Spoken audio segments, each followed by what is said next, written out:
Good evening and welcome to the July Board of Adjustment meeting. My name is Rob Schwagel and I'll be the acting chair of the Stearns County Board of Adjustment. I call this meeting to order.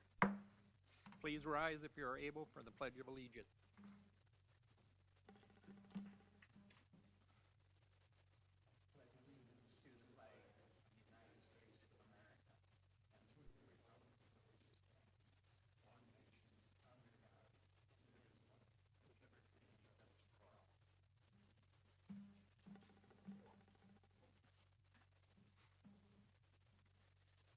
I have a roll call of the members.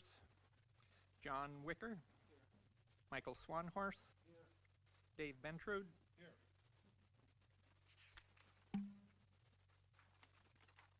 Please place all of your electronic devices on silent. All comments and testimony will be directed to the chair. All persons providing information will state their name and address for the record. The meeting will run as follows. I will read the variance request, which will open the public hearing. While I'm reading your request, the applicant or the representative should come forward and have a seat in front of the board by the microphone. Environmental Services staff will review the staff report and any correspondence that has been received during the request. The applicant and or representatives will state their name and address, provide any input, corrections, concerns, or comments. The board will discuss the request and ask questions of staff and or the applicants. Upon completion of the board questions, I will ask if there is anyone in the audience wishing to speak to this request. If there is, that person should come forward to the podium, state their name and address for the record, and give their testimony. When all testimony is complete, I will ask the board members for a motion to close the public hearing. No further input will be taken once a public hearing is closed unless recognized by the chair or if one of the board members is seeking clarification. The board will review, discuss, and vote on the finding of facts. The findings are a series of questions that the board is required to answer based on Minnesota state statute and the requirements of the ordinance. All questions must be answered in the affirmative by the board in order to grant a variance request. Item number 1, the request from Travis Thull, section 6.8.6B of the Stearns County Land Use and Zoning Ordinance number 439. The applicant is requesting to construct an animal feedlot registered for 3.5 animal units on a parcel of 2.62 acres. Said ordinance allows 1 animal unit of a parcel that size. Affected property is 2.62 acres, the southwest quarter of the northwest quarter, section 21, township 125 north, R031 west, Albany Township. The address of the property is 34377 County Road 10, Albany, Minnesota. As for site visits, John? No. Mike? Yes. Dave? Yes, but didn't talk to anybody, but yes. And I am also a yes.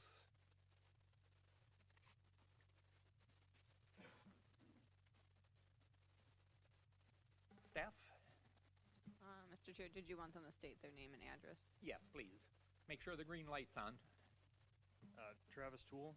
My address is 34377 County Road 10, Albany, Minnesota 56307. My name is Amanda Primus. Address is 34377 County Road 10, Albany, Minnesota 56307. Thank you. Mr. Chair, members of the board, applicants are requesting, like you said, 3.5 animal units on their parcel, which is 2.62 acres in size. This parcel has remained this size since what we could find back to 1966, so it wasn't a recent split. It has been that size for that long of a time. It's not currently a registered feedlot. I did do a site inspection back on May 29th, 2025, and there were no animals on site at this time. They're proposing to construct a barn. The barn's constructed, but they're proposed to permit this barn for animals and house 5 feeder steers in a 12 by 20 barn with a 30 by 56 open lot, and so you can see it in the orange there on the map. That would be on the west side of their property. All the surrounding parcels are zoned A40 as well as the parcel in question. No valid livestock related complaints on file for this property. And the applicant we requested them to submit manure handling plan. So manure will be stockpiled at his parents' site south of Freeport and applied to the 18 acres of cropland there. I did receive one correspondence. Before I read that, there was an unpermitted land use structure that was noted by the township. That was verified. I stopped out today. That was moved, relocated, and so that's no longer an issue on this site. That was just something we had to have into compliance before proceeding with the meeting. So everything else on the site is compliant at this time. The correspondence I received was on, this is submitted from Tamara and Steve Frericks. On behalf of Tamara and Steve, we would like to express that we have no objections to Travis I want to say it right, Tool constructing animal feedlot as registered per animal unit requirements on the property adjacent to ours. We support his plans and have no concerns regarding the proposed operation. So this was submitted last Friday. Alternative recommendation or recommended conditions would be to grant or deny the variance based on the finding of fact, or construct a feedlot with one animal unit to conform with the Stearns County Land Use and Zoning Ordinance 439. And that is all I have. Applicant, have anything to say? No, sir. The board have questions? Mr. Chair, I have a question, probably for the owner. Looking at the application, talked about social animals. I mean, what kind of animals are we talking about here? What are you looking to have in this? Just raising calves up for like 4-H for the kids. Okay. So beef. Yes. Yes. Got it. I have a question for you. In your application, you talked about stockpiling the manure at your parents' farm by Freeport, Yes. but how often does that happen? How often are you going to take it from your place to their place? At every clean out. So it'd be depending on rain and stuff like that. It could be once a week. It could be once a month. Have to kind of see how that goes.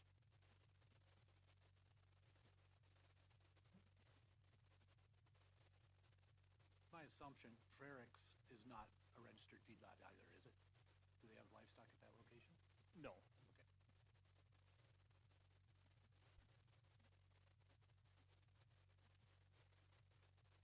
A question for staff. The surrounding feedlots, how many of them will be affected if this is passed, as far as their expansion? Mr. Chair, there wouldn't be an effect on surrounding feedlots, as the setback would only be feedlot to home, and in this case it's under 10 animal units, so there isn't actually a setback from their feedlot to any neighboring homes. Okay. I have a question for staff too then. From the aerial here, and maybe does it meet the setback to the Frericks property then for a registered feedlot? Mr. Chair, Member Wicker, there wouldn't be a setback because it's only 3.5 animal units, so under 10 there. Okay. The only setback they have to meet would be the property line of 10 feet, and in this case, I believe they're meeting it by 25 feet without needing a survey. So that would be, and then the well setback would be one of their other setbacks, as well as the road, county road would be 100 foot from the center line. So there are setbacks, sorry, but no setbacks from home to feedlot, if that makes sense. Thank you. Mr. Chair, I have a question for staff. What is the acreage that this would otherwise require?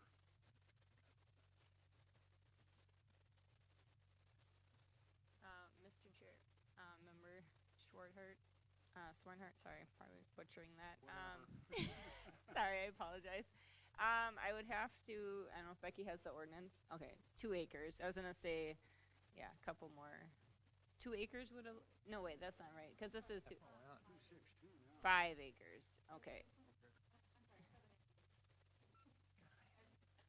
Okay, 7 acres would allow the 3.5 animal units.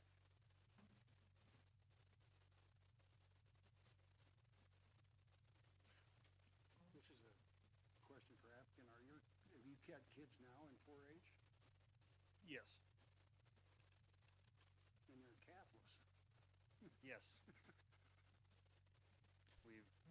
We have some calves. They are out at a friend's house. And with his herd growing, he would like them out, and the kids want to be able to be with them daily. Question for the owners, is that Quonset hut type building, is that staying? Yes, that building will be staying. That's just for like equipment storage and Okay, hay and feed storage. got it.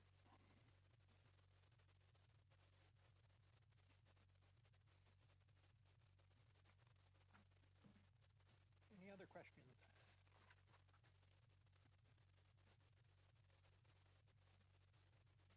Is there anyone in the audience that wishes to speak on this request?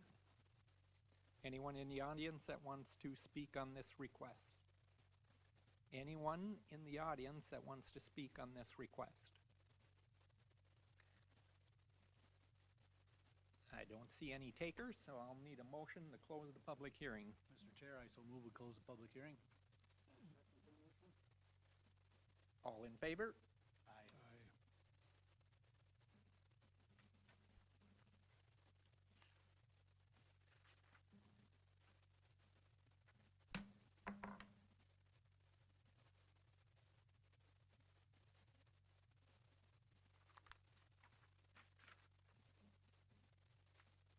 We will go to the findings of facts. Number 1, the proposed use is allowed in the zoning districts in which the subject property is located.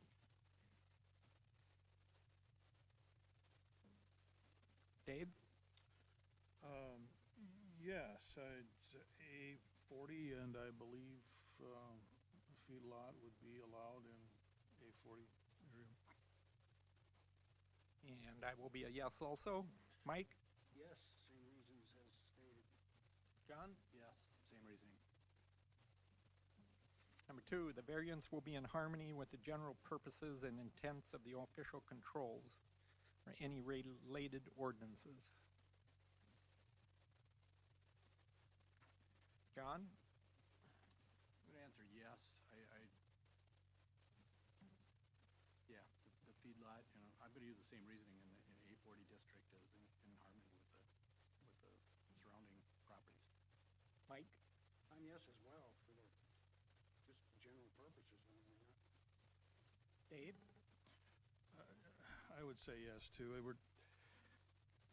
It's designed maybe for one, but it's such a small number we're talking about. It's hard to. So I'll say yes. And I will be a yes also. Number 3, the variance will be consistent with the comprehensive plan, yes or no?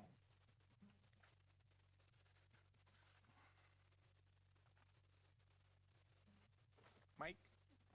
I vote yes, but I can't find a good reason.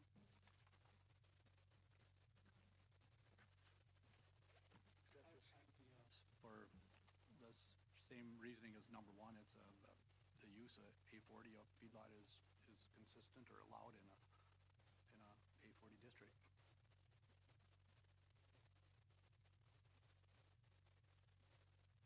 I'm going to be a yes under agricultural goals number 1, support agriculture as a desirable land use for the long term and facilitate diversification of the county's agricultural economy. I will also add number 4 to that, strive for and support higher farm profitability and family farm stability.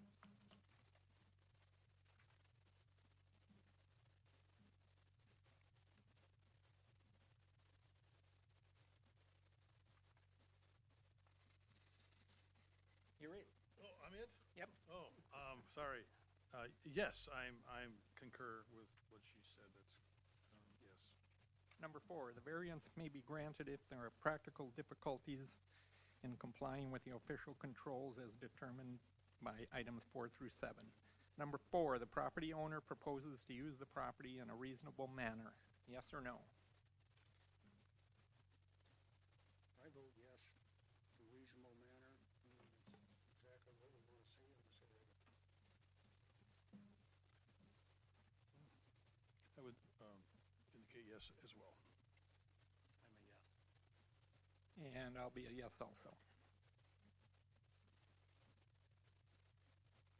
Although it's over the animal units, it's not by much, and it's all for a good cause.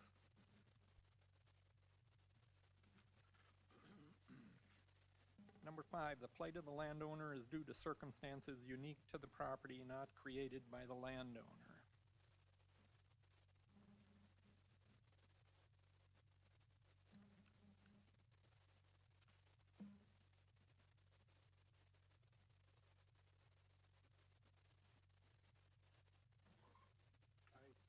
I vote yes. I mean, the lot's just a little small. I mean, they're not trying to abuse the size of it. And that's for, ag goal number 4, strive for and support higher farm profitability and family farm stability. And I agree with that. I'll be a yes also. I'll be a yes. Yes. Number 6, the variance, if granted, maintains the essential character of the locality. Yes or no? I'm a yes on that. It's pretty similar nature to the surrounding properties. I'm yes as well. The other garage or shed is staying. We'll hardly even know it's there. I'm a yes. And I'll be a yes also, because you won't see the animals from the road. Number 7, the need for the variance involves more than economic considerations. Yes or no? I would say yes. It's something like 4-H is a thing, and it's an activity for the kids. So yes. I'm a Mike? yes, same reason. John? Yes. I'll be a yes. Staff? Results? All questions were answered in the affirmative. I will need a motion to approve the request for the variance. I'll Go make ahead. the motion to approve the variance. I will second that. Motion by Mike, second by Dave. All in favor? Aye. All opposed? Variance is granted. Thank you. Thank you.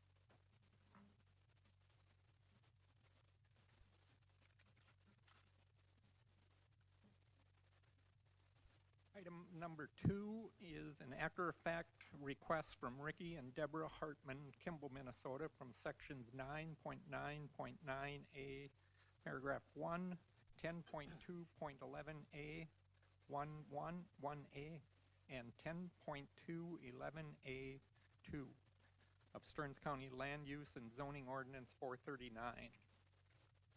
First request is to leave as constructed a 12-foot by 12-foot, 144 square foot deck, 8.9 feet to the side property line, ahead of the building line, and 68.25 feet from the ordinary high water level of Pearl Lake. Number 2, to construct a dwelling addition ahead of the building line and 74.35 feet from the ordinary high water level of Pearl Lake. Said ordinance requires structures to be located at a minimum 10 feet from the side property line, behind the building line, or 100 feet landward of the OHWL of a lake classified as recreational development. Affected property is 1.7 acres of Government Lot 3, Section 3, Township 122 North, R29 West, Main Prairie Township. Address is 9867 Eclipse Road, Kimball, Minnesota. Site visit? Yes.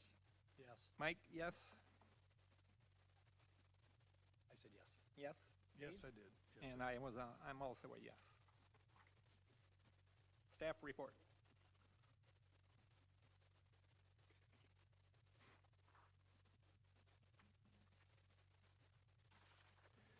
Thank you, Mr. Chair.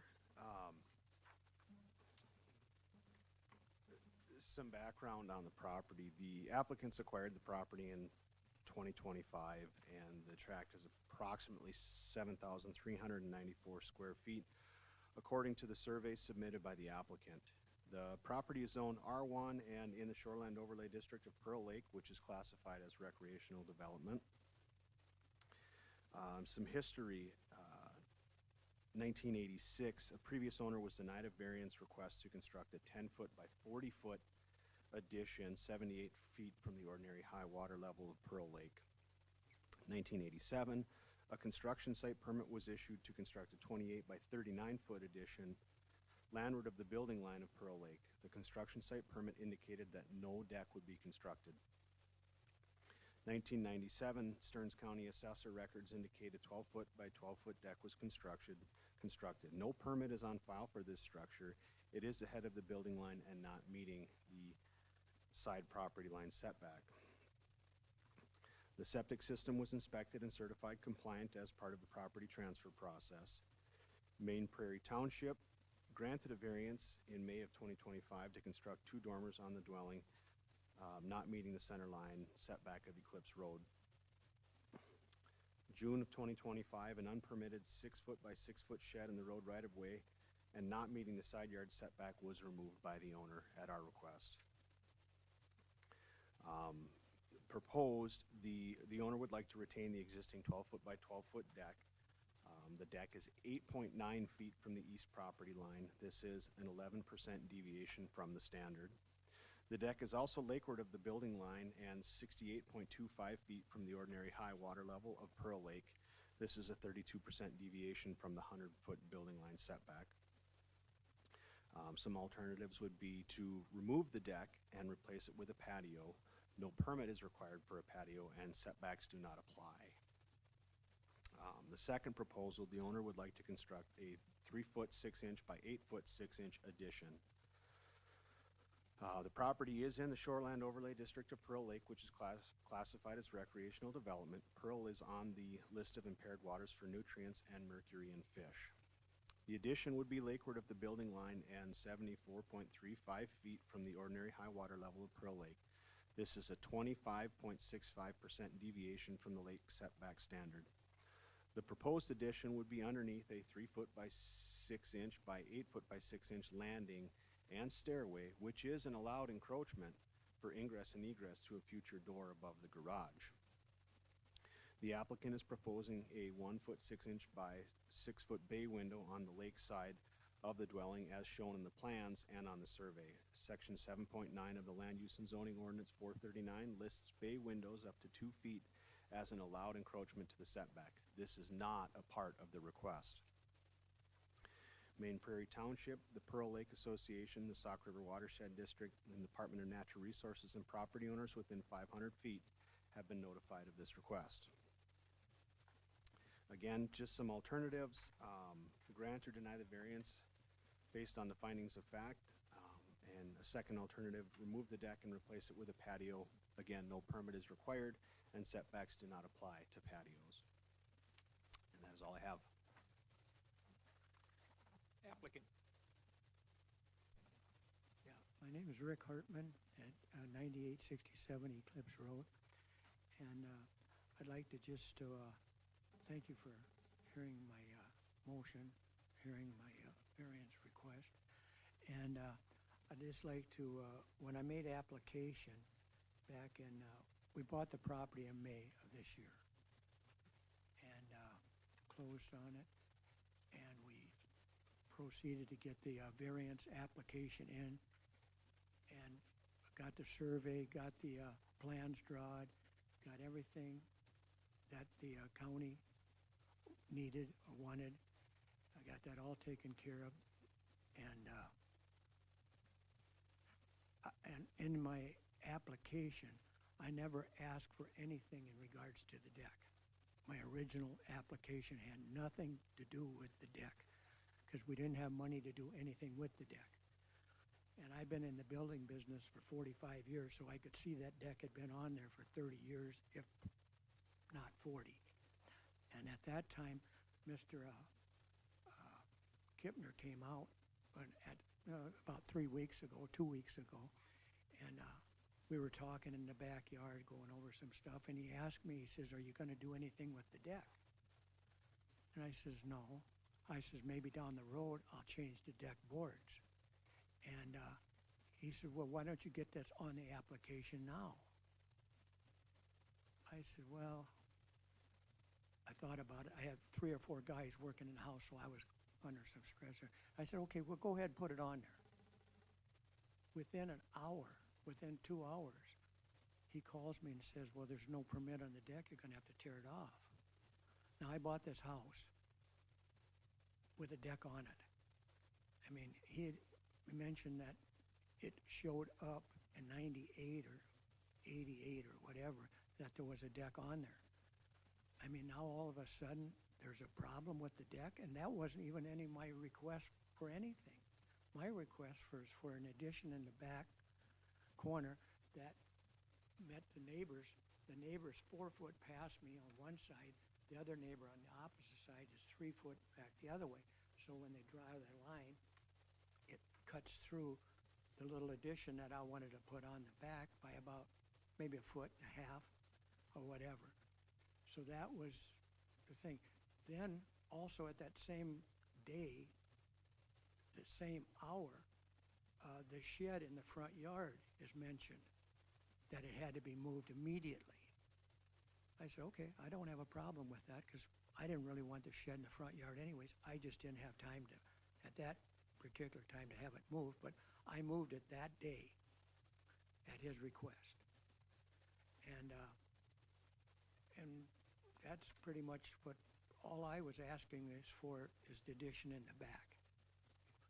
And then the deck issue came up, which when somebody's buying a piece of property, I mean, you see a deck on there that's been on there for 35 years. And Mr. Kipner did say that, he said, "Well, you know, it had been on there for quite a while." So, I mean, I can see it's been on there. Like I mentioned, I'd been in the building business for 30 to 40 years, 45 years to be exact. And I could tell that deck was on there. But still, it's in very good shape. But it's going to need some upkeep eventually. So I guess that's pretty much what I've done everything that they requested me to do. And I mean, my hands are pretty much tied to what's going to take place here this evening. I've been remodeling it right now. They gave me a permit to do the dormers, and I appreciate that. And I've got that already taken care of, and I'm residing it. I'm improving the neighborhood. The house needed substantial upgrading. I mean, if you went out right now and looked at it, it looks exactly like that with the dormers on the front. It hasn't been re-roofed yet. That's going to take place in another week or so. I'm going to re-side it, and it doesn't look like that right now. So I guess that's where I'm at. If you got some other questions for me, I'd be more than glad to help you with answering them if I can. Well, I can tell you one thing, Mr. Hartman, from I've learned over the years. When the staff comes out to do the site visit, they look at the whole property. Oh, I understand that. They don't just look at your little addition you want on there. They have to look at the whole property. I understand that. No, I understand. Okay. Brian explained that to me. So I'm not saying that you did anything out of ordinary. Now, let me ask you, the addition you're requesting would be where that door is now? Yes, Now, how is that gonna be with the steps? Aren't the steps coming down there? no, I'm gonna take the steps off. No, go back to the drawing. Actually, I was gonna put a window in there. My, Sketches. There. Isn't But that the back of the house? Isn't that the lakeside where those steps come down? that's where they were. I was gonna take them off. Okay. And my architect, I didn't really, I was kind of under a little bit of a gun to get the drawings in. I wanted to put I wanna put a window in there Right. instead of a door. So there's no steps because there's the patio door that comes out onto the deck, so I don't need the other door. I mean, so there won't be no steps. Okay. You know, that's my request. If for some reason, I want to put a window in there no matter what. Mr. Chair, I had a question for the owner. When I was out there, and I guess I'm curious, it looks like your neighbor has a gray shed next to your house, and when I looked at the stake for I think it said property line, it sure looked like that shed was on, That's the shed, I think that's the shed you were talking about moved. is that, or was there one in front? There used to be a shed right there where that red arrow is. Right, I guess I'm looking at the shed, again, I think it's your neighbor's shed, it matches the house anyway. Okay, And where the stake was in the ground, it sure looked like that gray shed that was maybe encroaching on your property line. Is that not the case? it could be. The houses are pretty close there because Yeah, some of the neighbors are close. when I look at that, it doesn't appear to be the case, but If it's the one with the arrow is, that's been moved. That's Yeah. been eliminated. I'm looking at the one Down between the further? two houses. That's Derek's, and, I don't know. It might be close. You think, Brian? Are you looking the shed right below the arrow of the removed? I am. There's a shed, it's a gray shed, just like the neighbor's house. It's right between the two houses. And just where the stake was for the property line, it doesn't look like that. It looked like the shed was, crossing the property line, but I just Oh, wanted to no, clarify that wasn't. the neighbor's shed isn't over the property line. I know that for a fact. You can see it there. There's That one right there? that shed right there. No, that's not on the property, Okay. not on my property line. Question for staff. Excuse me? I'm gonna ask Sorry. the staff question. If one or both or either of these are approved, that'll move the building line forward. Mr. Chair, that is correct. If the addition is approved, it would move the building line forward slightly.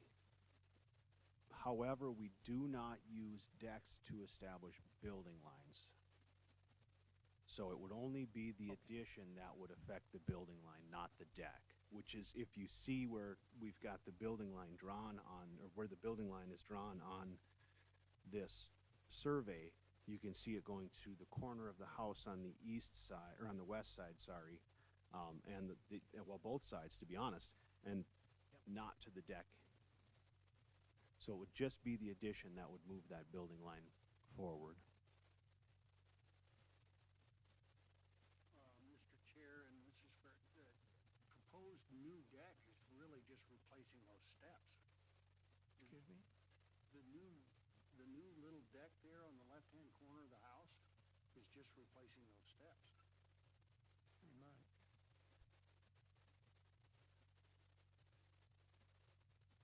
Because it's all under an overhang. There's a 3.5 foot overhang on the back of the house. So basically the addition would be underneath of it.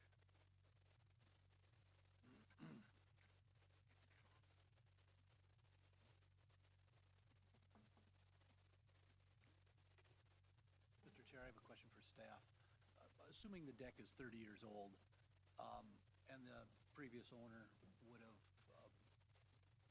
done the necessary permitting process, my assumption is you would have had to come for a variance at that time to install a deck, or was the deck patio ordinance, would a patio been suggested back then?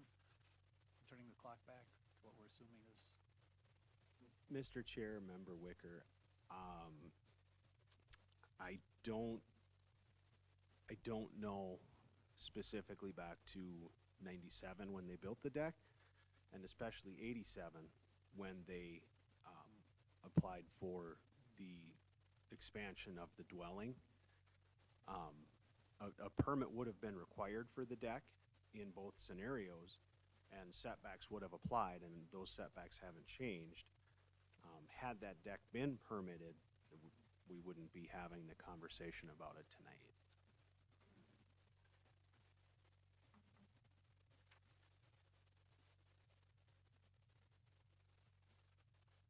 Any other questions?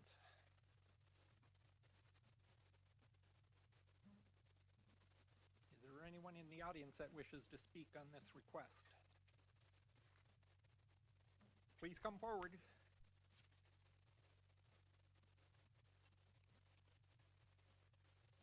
Up to the podium, make sure the green light's on. Your name and address, please. Deb and Don Stevie, 9877 Eclipse Road, Kimball, Minnesota. And we are directly to the west of this building, of Rick's building.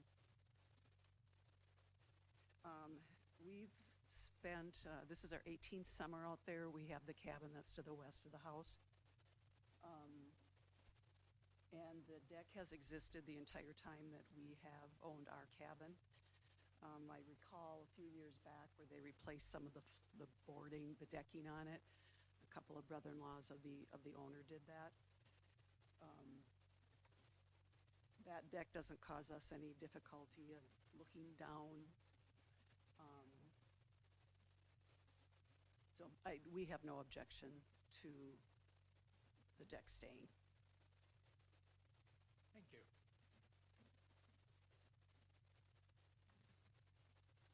Is there anyone else in the audience that wishes to speak?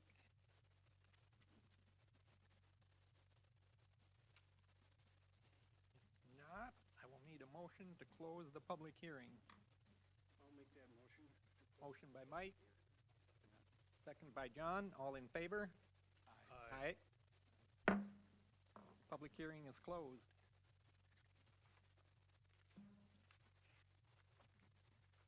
We have it. Chair, do we have to do two of these? Yes, we will. Yep. The deck will come first.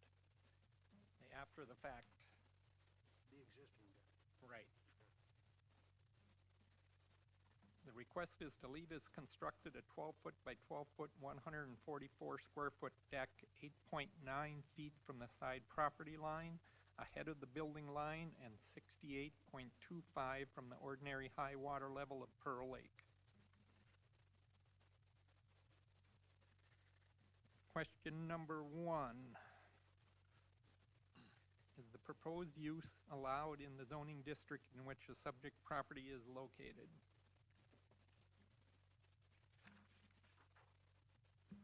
I'll say yes, it's R1 district.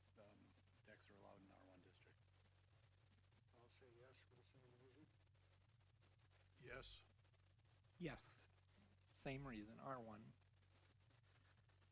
Number 2, the variance is in harmony with the general purposes and intent of the official control.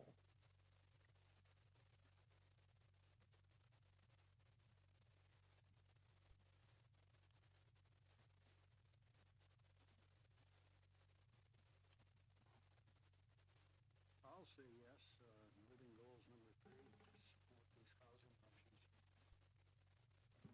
Mr. Chair, Mike, can you speak up a little bit? I can't hear you to type this out.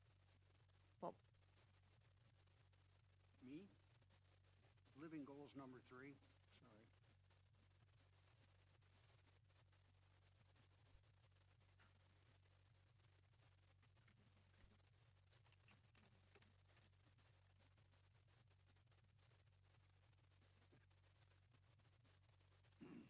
Sorry. I'm going to be a no under, well, on the general purposes of the shoreland district is to protect the water and the water resources.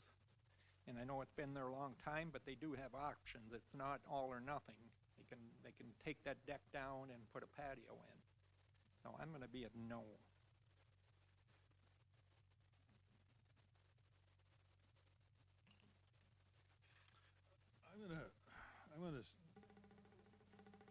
This is tough. I'm gonna say yes on this. The deck, when I looked at the deck on the owner's property, it was very much in line with decks on both sides, neighbors. His deck might even be actually a little smaller than the other ones. It's hard. It's been there for a long time. I understand, you know, the official controls and what we're trying to establish, but it's hard to penalize the owner in this case for something that's been there so long, and it's consistent with the neighbors and in line with everybody else.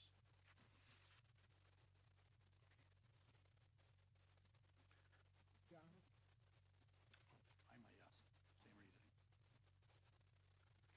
Number 3, is the variance request consistent with the comprehensive plan? Mr. Chair, I would say that it is. I'm looking at Lakeshore Living Policies number 8. Evaluate Lakeshore Housing Project using the following guidelines.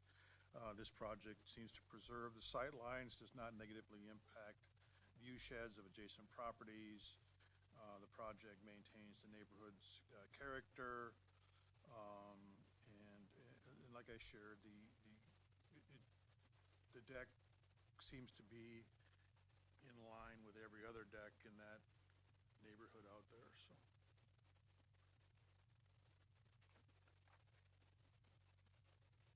Mike? I vote yes too for the exact same reasons. I mean, it's John? Yes. And I'll be a yes. Number 4, is the property owner proposing to use the property in a reasonable manner not permitted by the official control? Mr. Chair, again, I would say yes. It's reasonable to want to have a deck on a lakeshore property like that. It would seem to be of a reasonable size vis-a-vis the neighbors and everything else. So I'm a yes. I'll be a yes also. I'll be a yes. Lakeshore Living 8, the first dot, it preserves all the sight lines. His neighbors said it was fine. I'm a yes in agreement, and it's also a slight deviation. I don't consider it to be a huge deviation from the standard of the ordinance. Number 5, is the plight of the landowner due to circumstances unique to the property not created by the landowner? I'm going to say yes to that one. He kind of inherited it with the purchase of the property, and unbeknown to him, it's non-compliant. Mr. Chair, I know, John, you're new to the board. I'm going to ask the board members that have been around a little bit longer to help them out on that. As we know, prior ownership of problems from prior owners are now owned by the current property owner. So you have to look at A through B above and incorporate some of those considerations into your finding, if that is one of your findings. In other words, prior ownership and inheriting cannot be its own finding.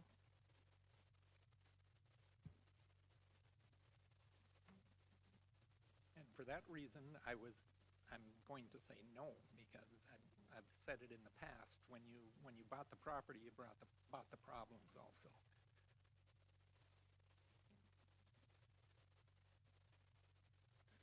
I'm going to say yes. It's just not that big of a deal to me.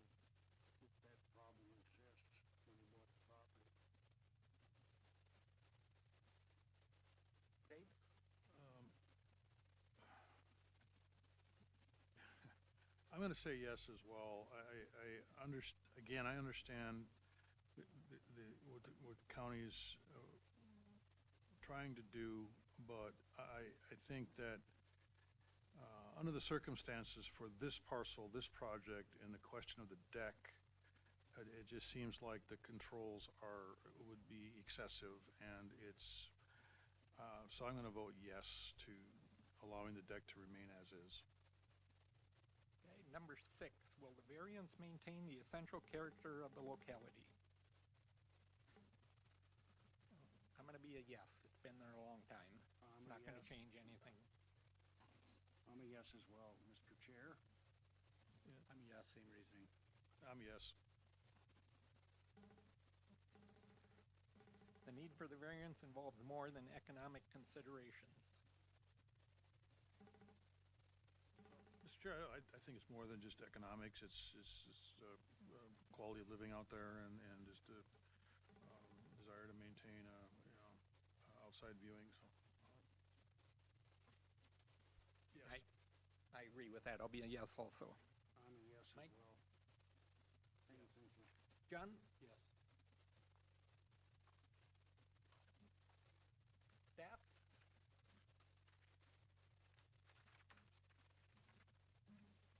Mr. Chair, we have all 7 questions answered in the affirmative.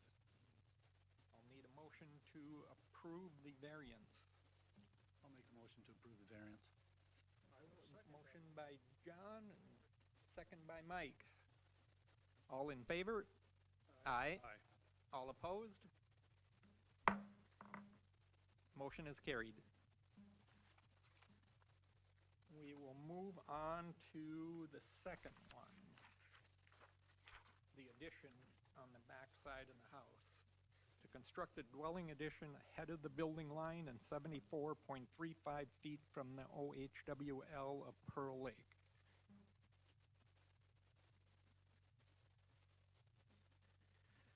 Number 1, the proposed use is allowed in the zoning districts in which the subject property is located. I vote yes, it's recreational development, right?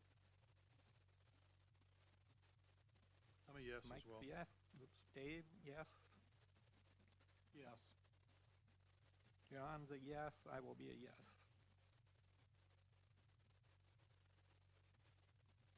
Number 2, the variance will be in harmony with the general purposes and intents of the official control and any related ordinance.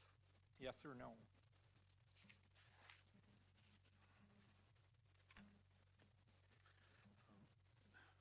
Mr. Chair, I'm going to say yes. This is such a modest modification that I'm going to vote yes for that. I'll vote yes for the same exact reasons. It's so minor to me. And it doesn't extend beyond the existing deck as far as impact. I'm a yes also, same reasoning. And I will be a yes also. The variance will be consistent with the comprehensive plan. Yes or no? Mr. Chair, I would say yes for the reasons I stated previous. This is a project that preserves sight lines, does not negatively impact view sheds of adjacent properties, protects, maintains neighborhoods' residential character. So, Lakeshore Living Policies number 8.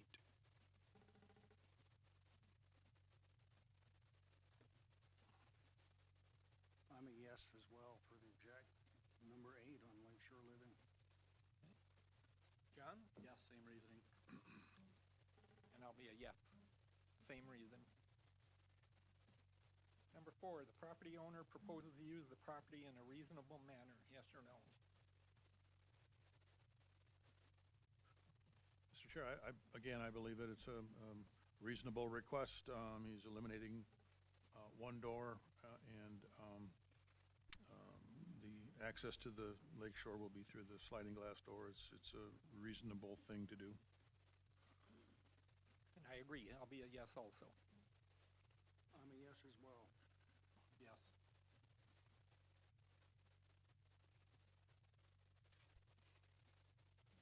5, the plight of the landowner is due to circumstances unique to the property, not created by the landowner. I struggle with this one because the variance is 100% the landowner's proposition. I'm going to have to say no. He's the one that's proposing to go into to build too close to the water and ahead of the building line.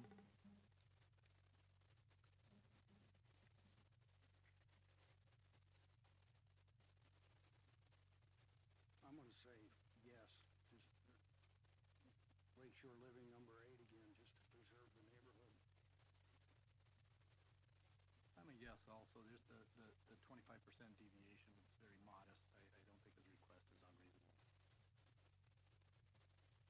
And I'm a yes also. I just, much like the first item we had on our agenda, it's such a small, modest change or modification. I'll support it. Number 6, the variance, if granted, maintains the essential character of the locality. Yes or no? I'm going to be a yes.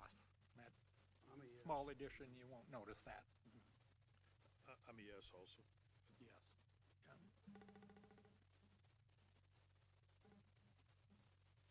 Number 7, the need for the variance involves more than economic considerations. Yes or no? I'm going to be yes. Economics is not part of this equation.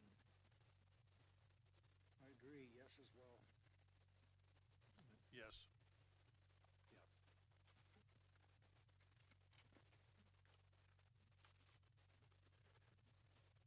Staff, Mr. Chair, we have all 7 yes. I will need a motion to approve the variance to construct a dwelling addition ahead of the building line and 74.35 feet from the OHWL of Pearl Lake. I will make that motion. Motion by Dave, I'll second it. seconded by Mike. All in favor? Aye. All opposed? Motion's carried. I'd like to thank you for your consideration. Thank you.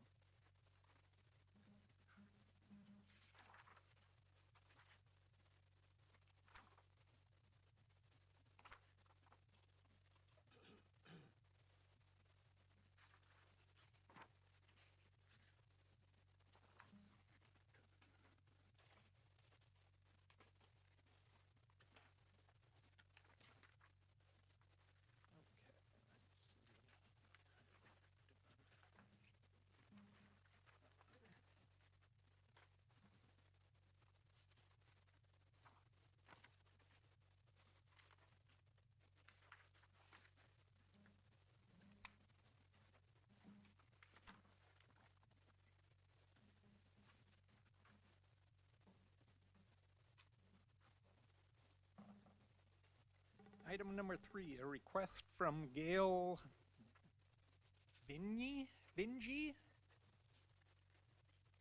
trustee for the Bernadine J. Weller Revocable Trust, Chanhassen, Minnesota, from sections 5.1.3CA 7 and 7.16.2 and 10.2.8A parentheses 2.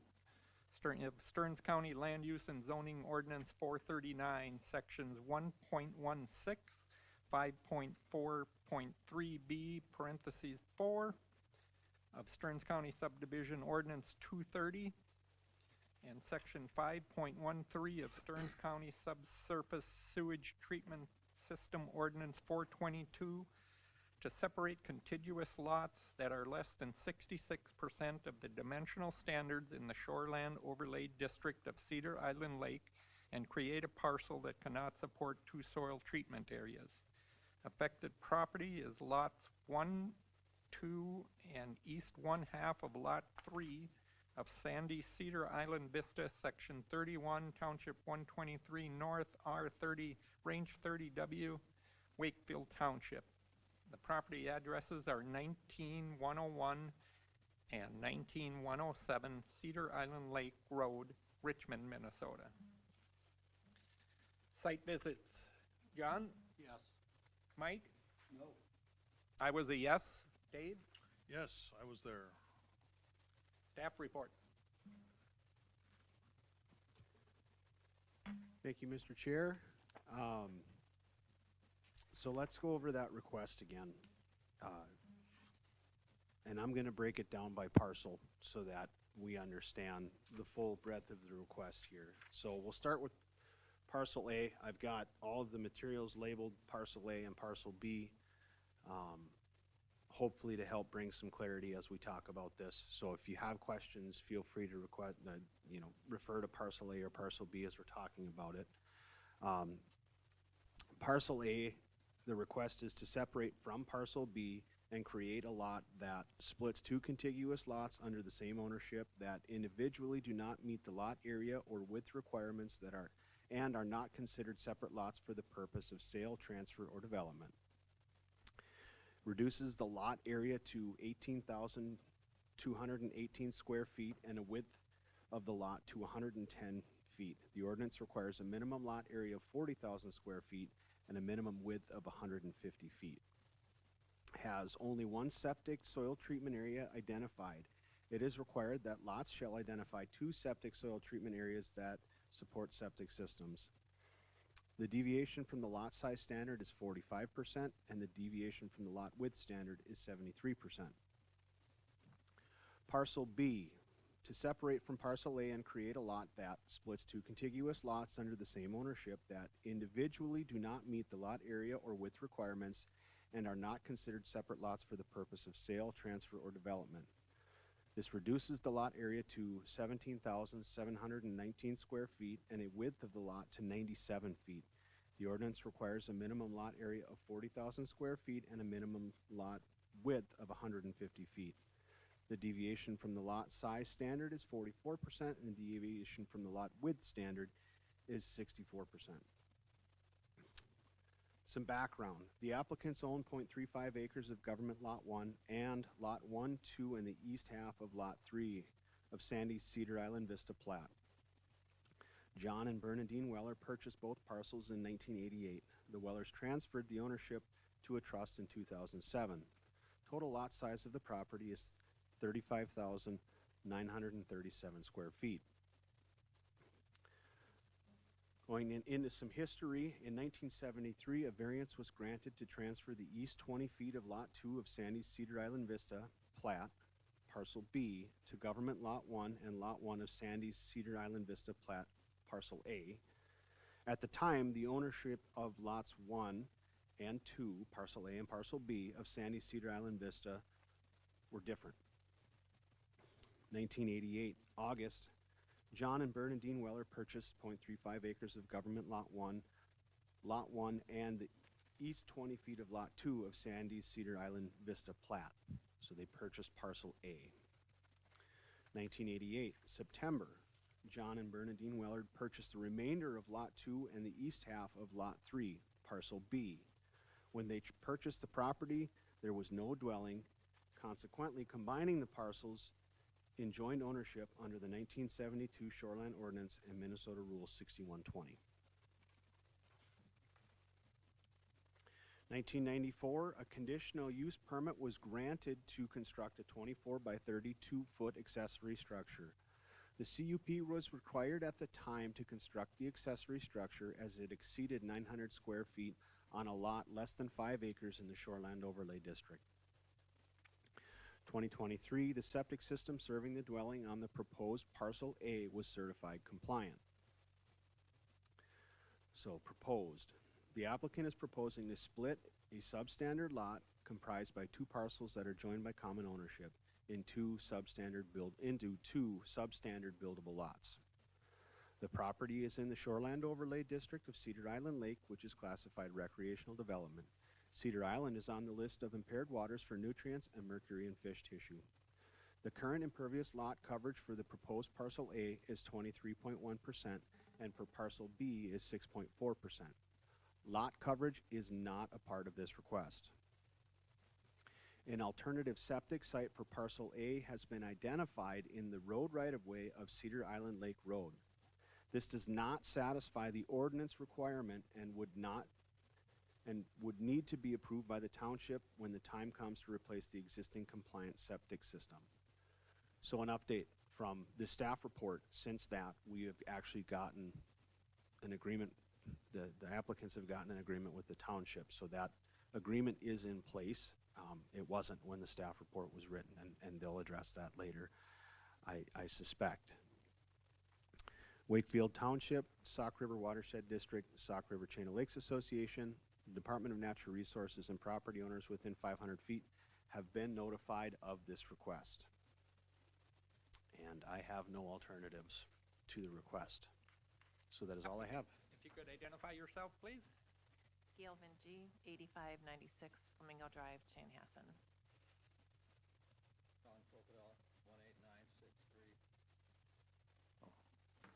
John Fokadal, 18963 Cedar Island Lake Road, Richmond. Thank you. Go ahead. So just to give a little history, like Brian said, my parents purchased parcel A spring of 1988. That has had their lake home on it. August of 88, my dad purchased parcel B, which was just an empty lot, like Brian mentioned. A few years later, he built a storage shed on that property. They were both, at the time, their own lots, buildable lots.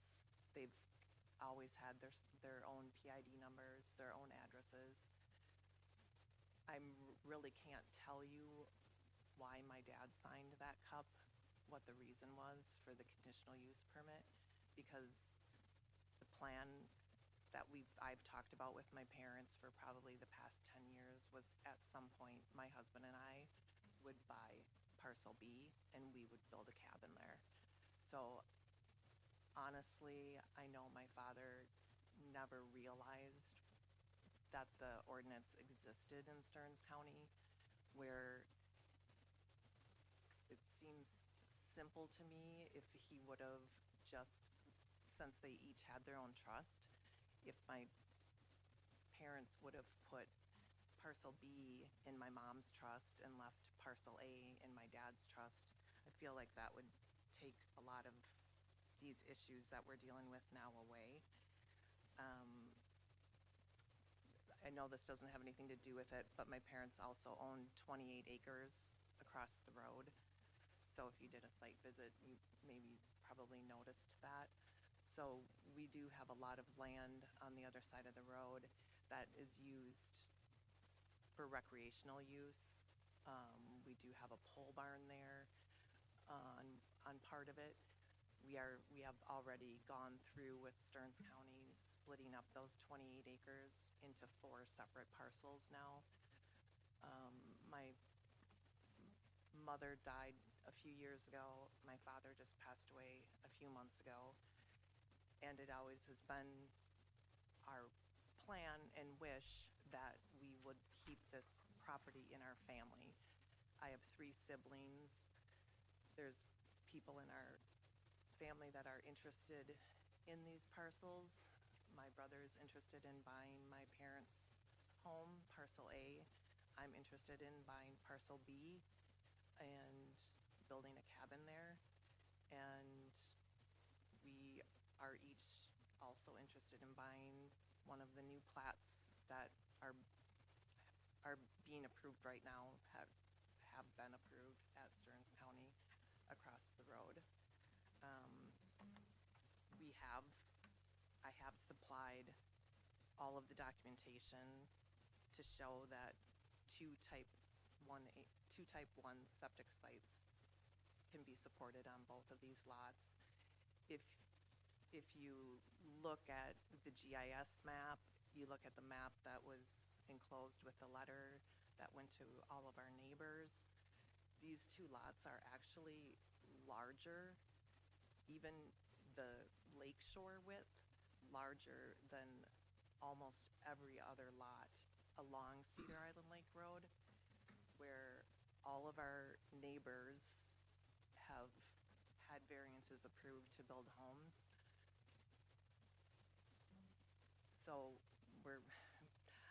I don't know what more I can supply to support the variance request, than what I have supplied.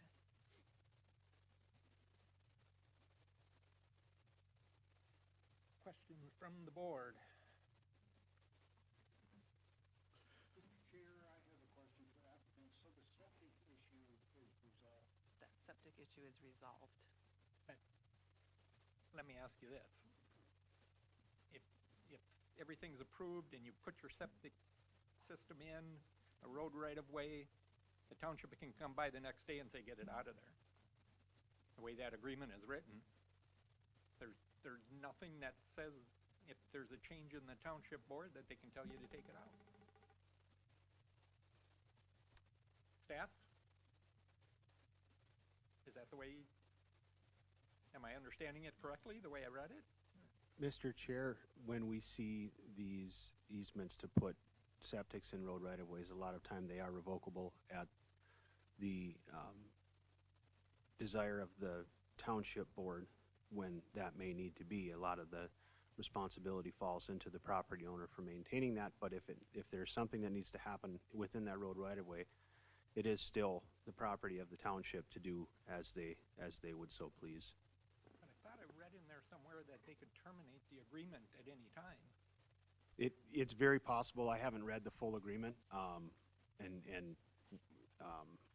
that is an option, I think, in a lot of them. So I can't speak to that because I haven't read the full agreement. I just have it in the packet. There may be somebody here willing to speak on that tonight, but that is possible, yes. Mr. Chair, Angie Berg, Environmental Services. Heidi Stahlberger with the township is here, and she will address that. Just moving back on the original question when that the applicant talked about. So the legal nonconforming combined lots of record is a state law. It's not just a county ordinance. And so, on a little history lesson, when the state legislature enacted shoreline standards in 1972, they also enacted a standard at the same time that says if you own two contiguous lots under the same ownership, they're now combined for sale of developments, sale, etc., right? In 2006, the legislature changed that law, so decades later, to say you can sell them separately if you had a habitable structure on each at the time they were combined, or if they meet 66% of the minimum size. So on a RD Lake, the Sauk River chain is 40,000, so 66% is 26,400 square feet. So the law got easier in 2006. So when the question is asked about, is the septic taken care of? Well, one of the purpose and intent of the rule is to keep the lots large enough so that they can have two primary septic sites in the lot, not in the right of way of a road. So that's an opinion, whether or not the septic issue is taken care of. Can there be a septic system out there? Yes, under this assumption of the agreement that they have. That does not satisfy Minnesota Rule 6120 or Minnesota Statute 394. So that's why it's part of your request and needs to be thought of in that particular way. You still, if you grant this variance, you're granting it also to create a new lot that cannot support two standard septic system sites, because the law doesn't allow them to be in the right of way under this scenario.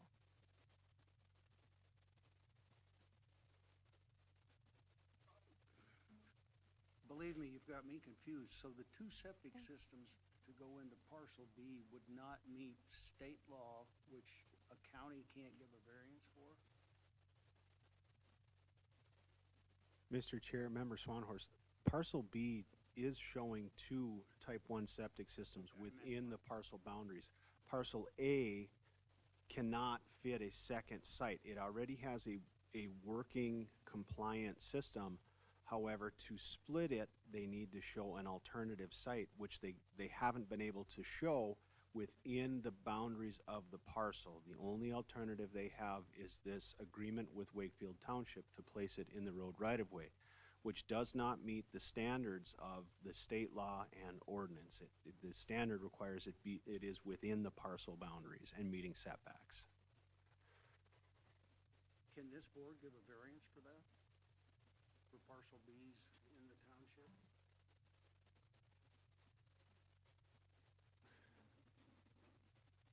Member Swanhorst, the variance that you are hearing tonight, the request that you are hearing, would be to allow for the parcel to be split and not have a second site within the parcel boundaries. The agreement with Wakefield Township and the applicants is ancillary to the request tonight because it is something that doesn't satisfy the requirements of the rule and the ordinance. So you wouldn't be acting on the situation of having that septic system in the road right-of-way. That's between the applicant and the township. You would be acting on the parcel not being large enough to support an alternative septic site. Does that? Yes, that helps. Okay, okay. A little. It took me a while to wrap my head around it too, so it's okay. Well, and then the other question I have, I guess this is for applicant and staff, the size of these lots, it looks to me like there isn't another lot out there that's the right size. I can answer that. Please. There is not, and most all of our neighbors, our alternative sites are in the roadway, right of roadway.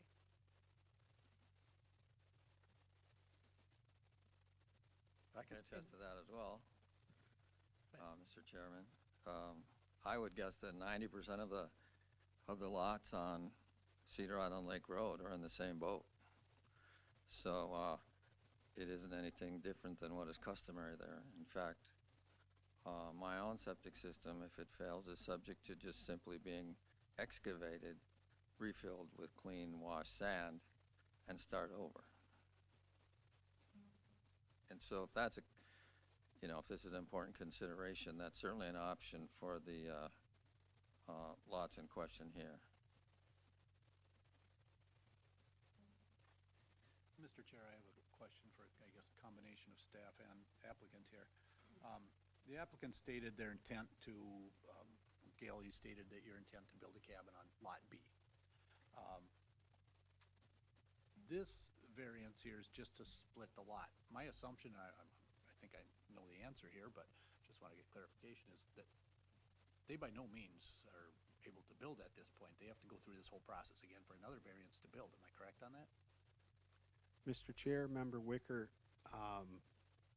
they're not required to come back to the board to build on parcel B unless what they're proposing doesn't meet setbacks. So if they can stay within the required setbacks of the side yard, the bluff setback, the lake setback, the road right-of-way, they would, if the parcels are split, they would be able to build. Looking at the survey here, we've got all of the setbacks identified, the surveyor has, and we also have the bluff setback, and it would be you to determine if that's a suitable building area and them to determine as applicants if that's a suitable building area for what they're wishing to do. But if they can build within that buildable area, they could get a construction site permit for that structure. So, Mr. Chair, just to clarify in my own mind, we're just deciding if they can split the lots. Correct. That's it. Not if they can build, not if they can put a septic tank in under the township road, yada, yada, yada. It's just to split the lot. But if we split the lot, then both of them are legal. But if you look at A and B together, unless I'm mistaken, they don't meet the square foot requirements of one lot under the ordinance today. Isn't it a 40,000 square foot requirement? Yeah, they would be under that 40,000. I think they're at 30. 38, something like that, 35. Yeah, where was that number? 18 and 17. Can I address that? total size is 35,937. So even both of them together doesn't meet the requirement to build on today. And I think if the people back in the 1930s and 40s and 50s, when all these little lots were put on the lake, if they knew then what people know now, there wouldn't be any 100-foot lots. There wouldn't be any 75-foot lots. It'd all be 150, if not larger. Just because you'd be preventing what it said on page 2. The property is in the Shoreland Overlay District of Cedar Island Lake, which is classified as recreational development. Cedar Island Lake is on the list of impaired waters. Well, to solve the problem is gonna take 100 years, because every other one of those lots is gonna have to be changed. No. Well, none of them, let's just for argument purposes, none of them are big enough.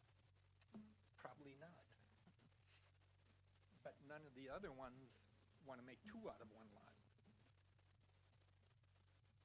That's what this is doing. This is making 2 out of 1 lot, Which those, out of 1 substandard lot.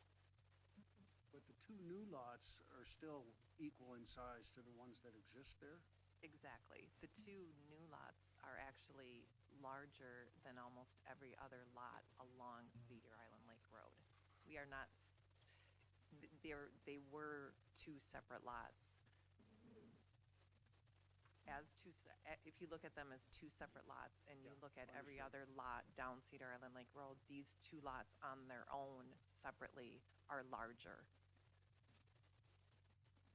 Mr. Chairman, could I offer a qualified opinion, I guess? It's an opinion whether it's qualified or not, but with respect to septic systems along the lake, the modern septic systems are really excellent at treating wastewater coming from any home. And in addition to that, I would argue that what components do make it into the groundwater and then slowly seep toward the lake are actually not the major problem that we all observe in the chain of lakes. I've just been elected to the Chain of Lakes Board, and so I've been studying up on contaminants in the chain. And of course, phosphorus is the #1 problem.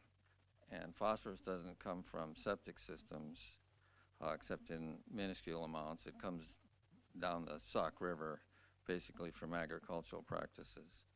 And that's really the major threat to the lakes, not the septic systems. What about fertilizer on all the lawns? Well, that's true. Especially on bluffs such as these. Absolutely true, and that's, of course, why many communities have passed non-phosphate fertilizer rules. Well, the issue of fertilizer, I mean, the fact it's whether it's 1 lot or 2, that doesn't really change the potential for fertilizer to be used. I don't. This is very difficult. You brought it up too. I mean, it sounds like there was a day when these were 2 separate lots approved for build, and they came together. Now they want to go back.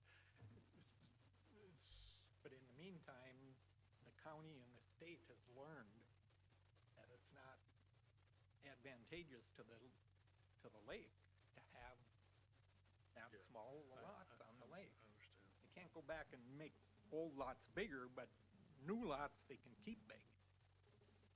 You can require them to be bigger. As he pointed out, the danger to the lake is not the lot size. It's the Sauk River and farmers upstream. Yeah, Mr. Chairman, if I could further add to that point, thank you.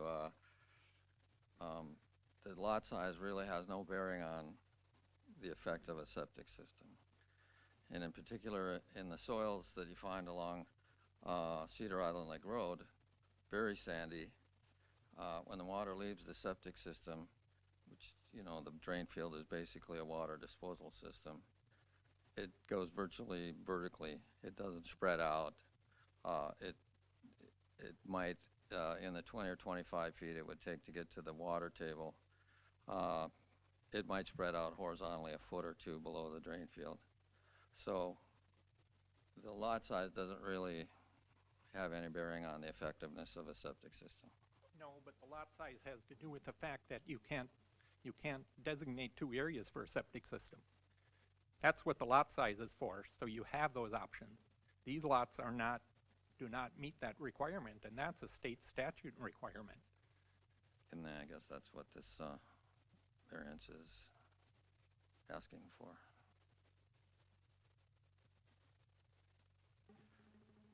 Staff, I don't have my computer up, but we had correspondence from the DNR, correct? That's correct. Could you summarize that or put it up for us? Let me find it.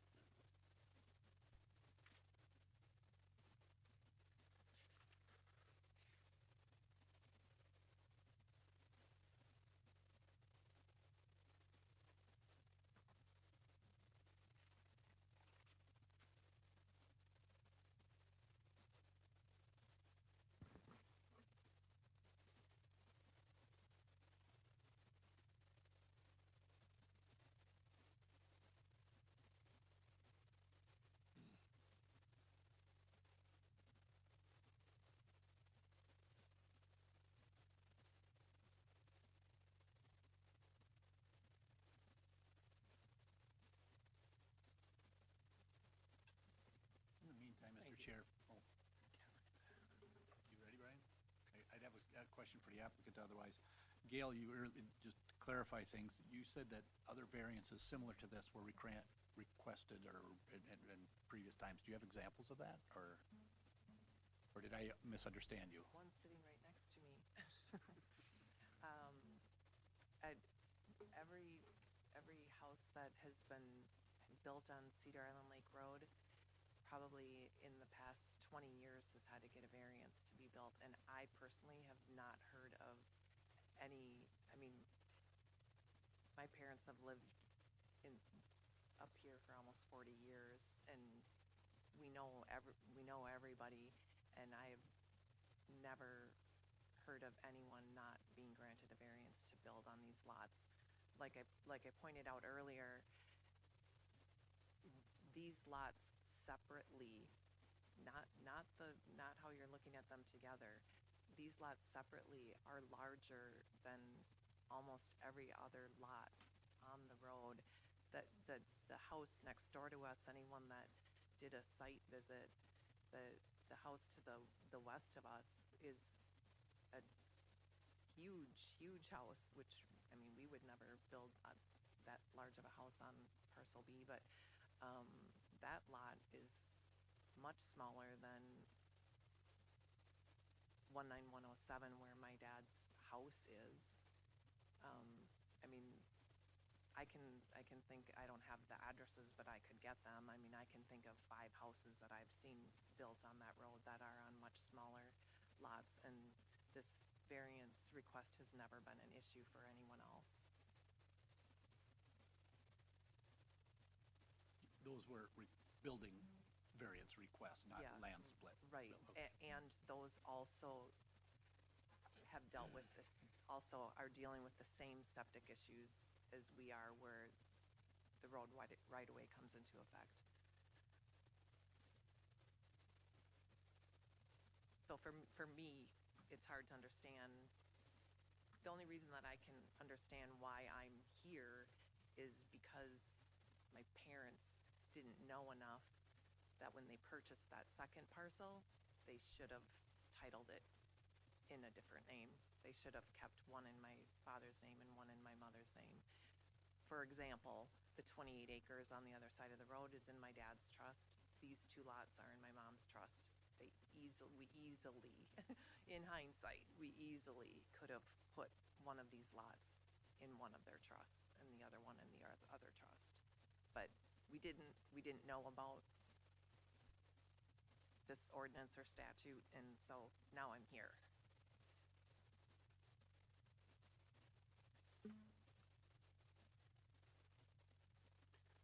Mr. Chair, I have the email in front of me. I'm not going to take the liberty to summarize it, but I can read it out Please do. for the record if you would entertain that. Okay. This is from Nicola Blake Bradley, DNR hydrologist. And it reads, thank you for the opportunity to comment on the July 10, 2025 variance request. At this time, I would like to submit comments to be read into the record regarding the request from Gail Vinge for the Bernadine J. Weller Revocable Trust. The request is to separate contiguous lots in order to create two lots that do not meet minimum standards. The DNR recommends denial of this request. Sewage treatment will not be able to be met if the lots are split and is prohibited by statute. Minnesota Statute 6120.3300, zoning provisions, subpart 2D, details, in evaluating all variances, boards of adjustment shall consider sewage treatment and water supply capabilities or constraints of the lots and shall deny the variances if adequate facilities cannot be provided. If, in a group of two or more contiguous lots under the same ownership, any individual lot does not meet the requirements of items A to E and subparts 2A and 2B, the lots must not be considered as separate parcels of land for the purposes of sale or development. The lot must be combined with the one or more contiguous lots so that they equal one or more parcels of land, each meeting the requirements of items A to E and subparts 2A and 2B as much as possible. Splitting the lots will not create conforming lots of record, as there isn't enough buildable area or required shoreline according to the shoreland ordinance. Thank you, Nicola. Mr. Chair, and maybe the applicant's going to touch on this too, but Gail had forwarded the septic system information from the township to Nikki. Nikki was out of the office. Nikki's supervisor, Constance, got that email and did reply later today, basically confirming that there's no change to Nikki's comments based on the septic system information that was provided. So I don't know if you were on that email or not. That came this morning, it looks like, late morning.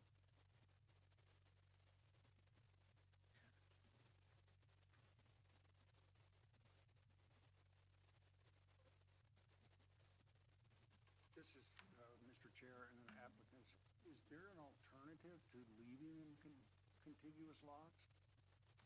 I mean, I'm sure you thought this through. To leaving them? Yeah, leaving it as is. And using property across the street to, Because we want to have, we Not want to what have you want. two separate owners, so. There's, it's pretty expensive to buy both my dad's lots. I mean, if you were to look at both those parcels as one lot, that, I would have to say that would probably be the biggest lot along Cedar Island Lake Road. I mean, the other question I have on that is that no one, the DNR has never been called in the past to weigh in on this, so I was a little bit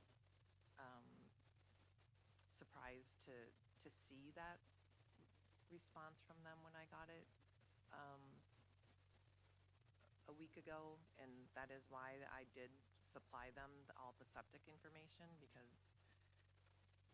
I just followed the application for the variance and supplied what it told me to do, and I've met every guideline that was requested as far as showing proper septic systems for both of these lots to stand on their own. So if any house along Cedar Island Lake Road, and I know a number of communities in the area sent their information to the DNR, they'd get the same response, because we're all in the same situation. I wouldn't agree with that. Mr. Chair, I would just like to point out that we're required by state law to notify DNR, and we do notify DNR for every single variance request. Okay. And this board has gotten comments as recently as 2 months ago from the DNR on a variant. So it is very common that they do comment on requests. So you're not being singled out. I just wanted to make that clear. Thank you. Yep.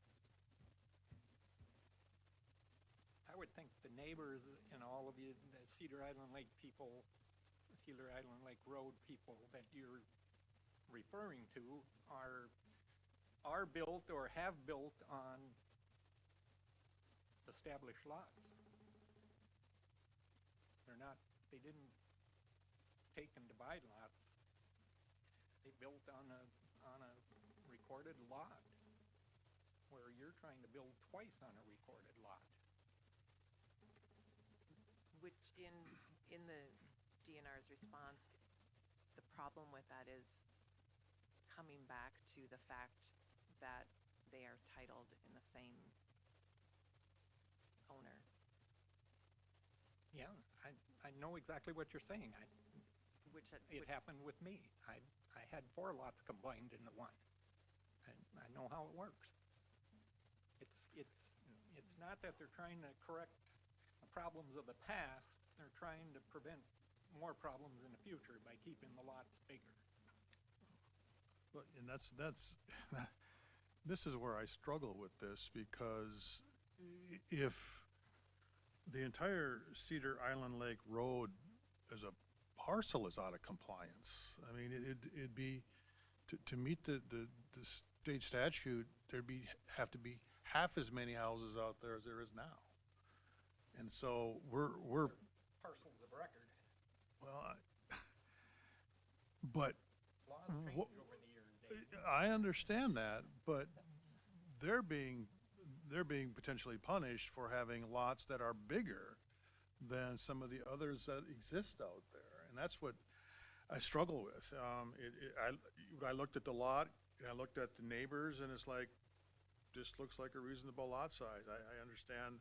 I've learned now, that it's not in compliance. I get that, but so this is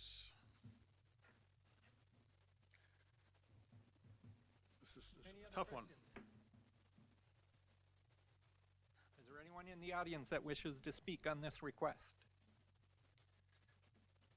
Please come forward, state your name and address, make sure the green light is on. Good evening, my name is Daniel Wheel, my address is 13 West Athens North. I'm a land surveyor. Has to be bright green, thank you. I don't know, I'm not involved in this at all, I've just been sitting, listening, and I understand that our legislature does not always do the best things with the intent that they have when they're making our laws, which seems to have been a burden for these guys. But I also understand, and I am a land surveyor by profession, I work with staff all the time, how important it is to have parcels large enough to hold a residential structure, septic systems, and things like that. My question is, would a CIC plat, Angie, be a solution to this? Because CICs, they're units, they're not separate parcels of record. It would still remain one parcel of record with a common element being the yard space, or elements being the yard space, and then each house could be their own unit. Could have separate ownership still, could have an association. It'd be more expensive than what you just had done for the surveying work. But legally, it would get past the statute requirement, because I honestly don't think you can approve this, because you don't have any ruling over the state of Minnesota statute. But a CIC plat would potentially work, or am I wrong? Mr. Chair, I'm not going to be able to answer that tonight. I do believe that the minimum that we require for the parcel when you start with a parcel for a CIC is 3 acres. Okay. But I could be wrong. And that's why I'm asking, because on I that. don't know what the lot requirements or parcel requirements are for CIC plats. We haven't had a residential CIC PUD plat in 15 years. Yeah. So we would have to dig deep and do some research on that. I just had the idea, and I couldn't sit there and be quiet, because this may be a solution for this, and I hope it works out. Thank you. Is there anyone else in the audience that wishes to speak on this request?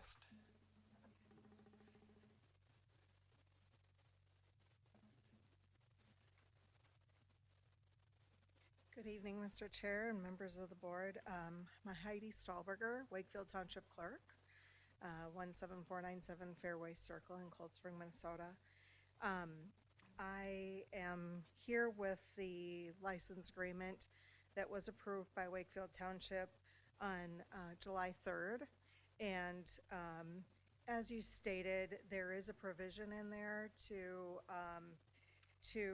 revoke or terminate the agreement. However, this is our mechanism, according to the SSTS ordinance, to comply with placing parts of an SSTS in the township road right-of-way, whether that's a portion of the drain field or a pipe that runs underneath the road for a drain field across the street. And so this is the mechanism that we have to provide that additional area for placement for any part of that SSTS in the township road right-of-way. So, you know, that mechanism that was asked of us to review a license agreement to place portions of that SSTS in the township road right-of-way for the alternate site. And the board, the Planning Commission had no problem recommending approval to the board, and the board had no problem approving that, especially since their current septic system is compliant. And this would only be for an alternate site. That being said, we are no stranger. We are not strangers to requests coming from any one of the properties on Cedar Island Lake Road. In fact, there aren't many vacant parcels there any longer. I believe there might be one left. Anyone who has done any work or requested any permits on that road, I've been with the township for nearly 20 years, and anytime someone comes to the township with any type of request for construction, they end up with a portion of their property either being pushed into the township road or requesting a license agreement. Is just not uncommon with the lot sizes the way they are, and we have dealt with and seen lot sizes that are much smaller than parcel A and parcel B in this circumstance. Thank you. Is there anyone else in the audience that wishes to speak on this request?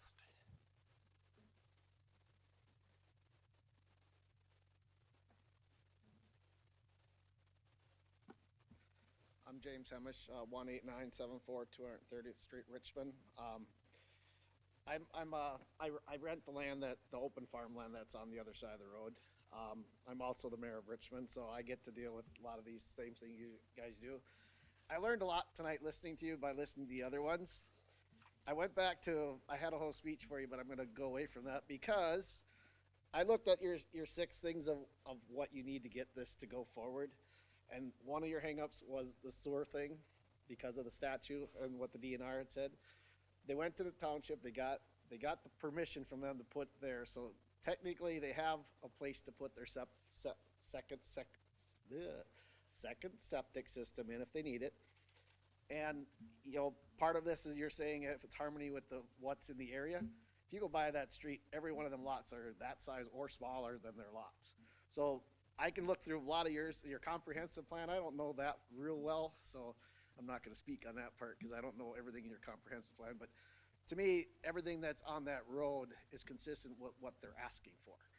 They're not asking for something out of the blue like a 10,000 square lot. They're actually bigger than most lots that are out there. And like Heidi made reference to, there ain't many lots available down there to buy if you want to be on the lake. I know you have statutes and things that are certain numbers, but that's why you come for a variance. The variance allows you to manipulate those numbers to what works because guess what? Land don't grow. It's not going to get bigger. It's not going to get wider. You know, technically depends on who does the surveying, it might get smaller. And we see that happen all the time.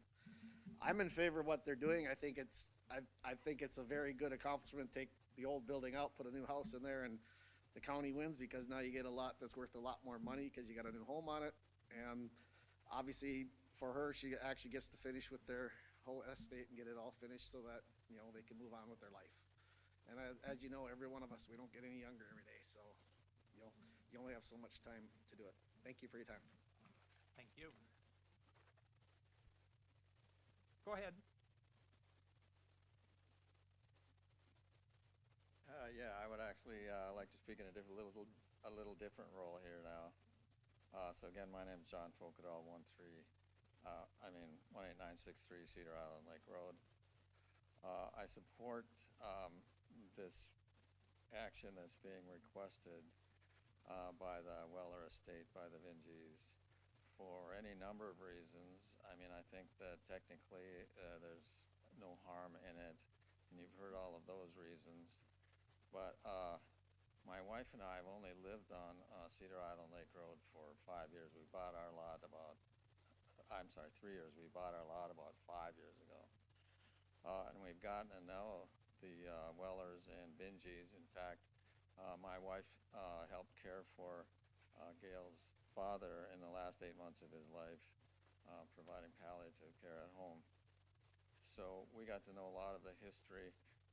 And that's one of the reasons that I support this, is that they want to continue the family ownership, and they want to bring in younger, newer members of the family to live there.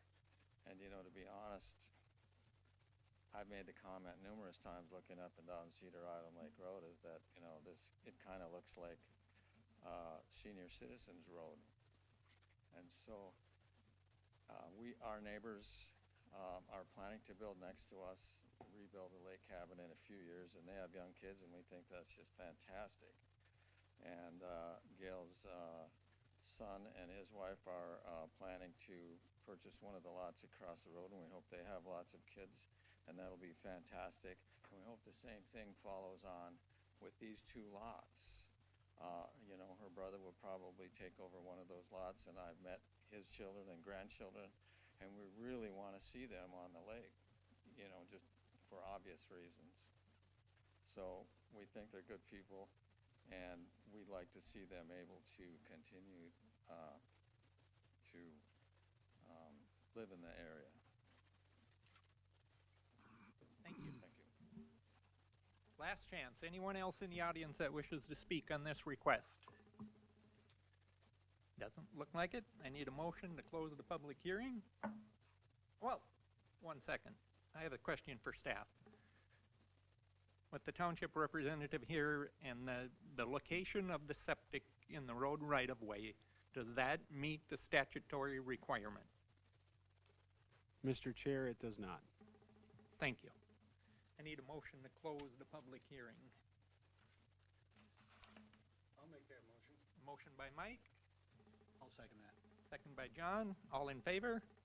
Aye. All opposed? Public hearing is closed. We will move on to the finding of fact.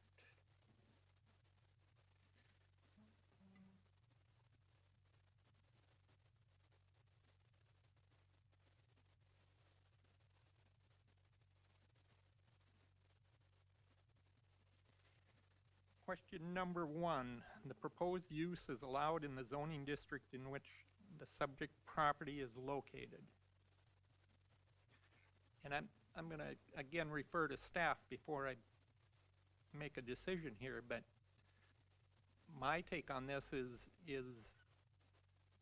two small lots allowed in that district. If I wanted to come in and make a lot that size, would I be allowed to do that?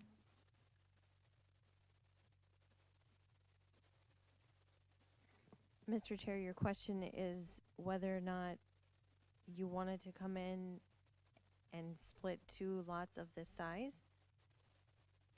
If that's an allowed use? Yeah.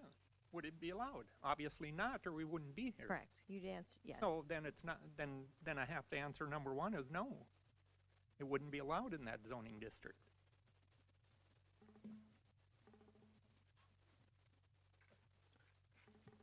I have to vote yes simply because of the neighborhood.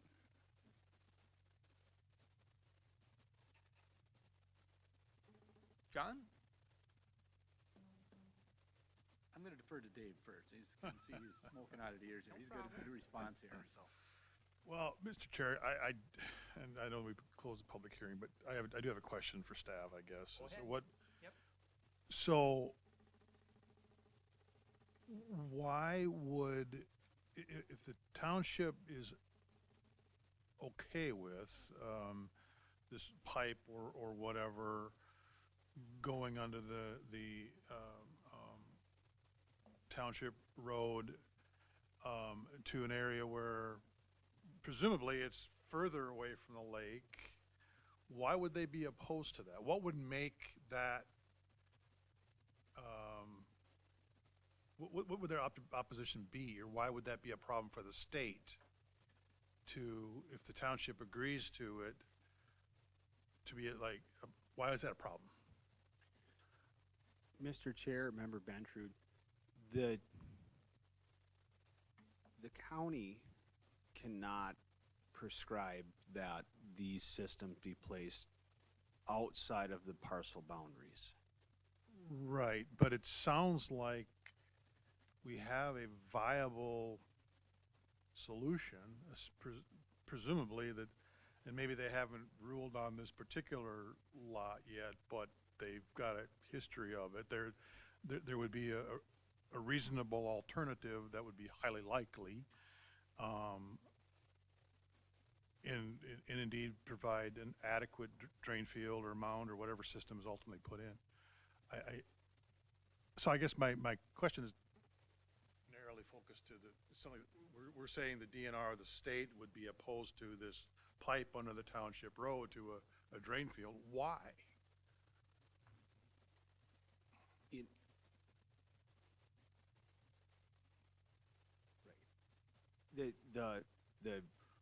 The system, the alternative site that is proposed is within the road right of way. And that is not property owned by the applicant. So the applicant does not have control of that property outside of the license. I guess I thought that the land across the road was in fact theirs, but maybe not? It is. It is, okay. See, and Different trust, Different trust. different owners. right, Okay. but the system itself that was proposed, the alternative site is in the road right of way and not on Right. other right, property. right. And even if it was, that still doesn't satisfy the requirement that two sites exist on the lot for it to be split. I understand the requirement, but I also understand there might be alternatives to make it work. So I'll rest. Okay, we're back to number 1. Proposed use is allowed in the zoning district in which the subject property is located. I'm going to say yes. John? I'm a yes. Mr. Chair, can I get a reason for one of the yeses, please? I get my yes is that the subject parcels, A and B, represent parcels that are larger square footage than other lots on the same roadway, which is I guess that would be my comment on that. But under current statute, you wouldn't be allowed to come in and make a lot that size. Thus the variance, or the request for it, I guess. Yeah, that was Thank you. question number 1. That was yes or no, if it was allowed. If it was allowed, we wouldn't be here, right?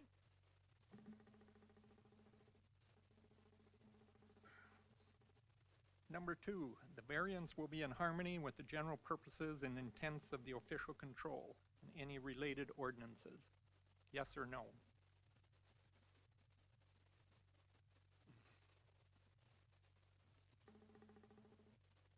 I'm going to have to say no under, along with the state statutes that require the minimum size in the septic on site. It doesn't meet, and size-wise, it doesn't meet the minimum requirement for size either. So I'm going to have to say no, it is not in harmony with the general purposes.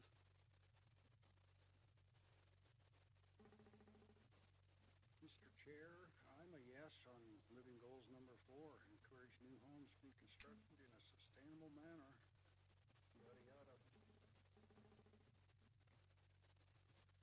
I was going to give it a yes also, but number 3, support housing options that give people in all life stages economic viable means, I guess, for safe, stable, and affordable homes. But now you're working off the comprehensive plan as opposed to the statutes. Maybe so, but Okay. Dave? You know, I'm a yes, given the history of this area, the lot sizes of the properties in question.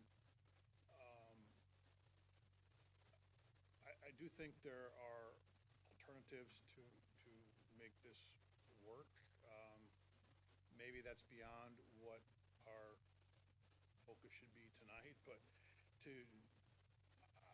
I'm going to vote yes, because I do think there are some options to make this work and to be and still be in compliance with state statute and other ordinances. Number 3, the variance will be consistent with the comprehensive plan, yes or no?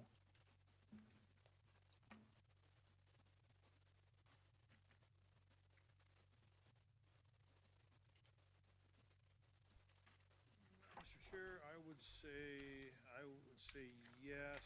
I'm going to go back to Lakeshore living policies. Again, I'll go with number 8. It preserves sight lines. I mean, it's just comparable size, if not bigger. It would, I think, would maintain the residential character, compatible land use for other properties in that area. So I'm going to go with a no under nature goals number 1 and 2. Preserve, restore, and protect important natural systems and natural resources. And number 2, ensure the reasonable and responsible use of the county's natural resources, including land, surface water, and groundwater, minerals, open space, wetlands, wildlife, woodlands. And this variance does not do that. That's nature goals. Water resources goal 2 is to adhere to adoptive plans and regulations that maintain, restore, and enhance the county's water resources. This variance request goes against all of that. Well, I'm a yes simply to disagree with that. The quality of the lake water won't be affected.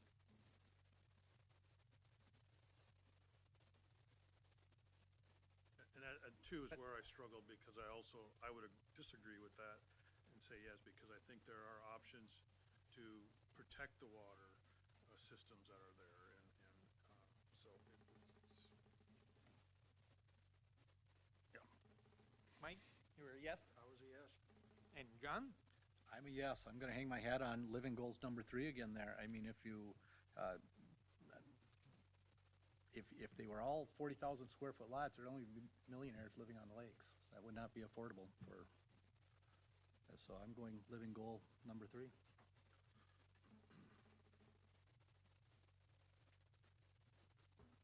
Question number 4. The property owner proposes to use the property in a reasonable manner, yes or no?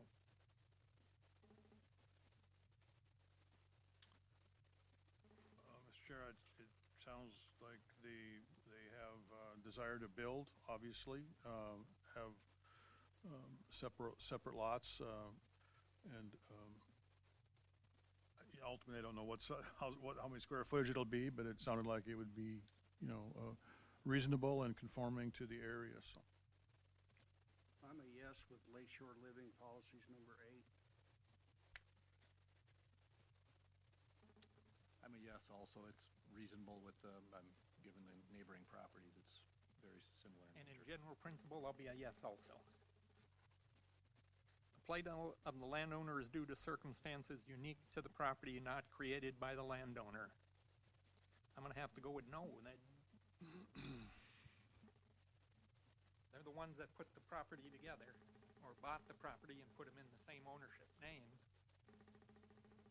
Where they had been split or in different trust, we wouldn't be here. And that's the reason I'm going to vote yes. It's not due to the,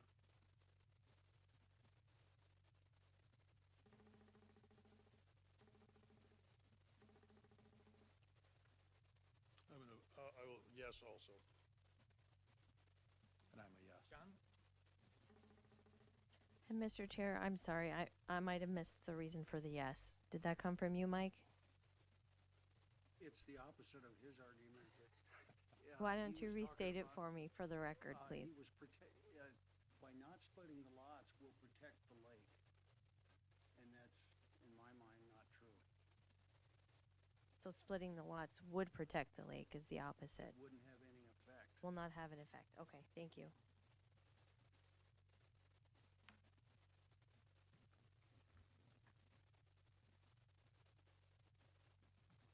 Number 6, the variance if granted maintains the essential character of the locality, yes or no? John? I'm a yes. That's the easiest question on here. I agree, yes. I'm a yes as well.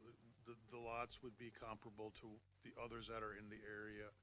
And has been well stated, they actually represent square footage that is larger than what is there now currently. So. And I'm a yes also.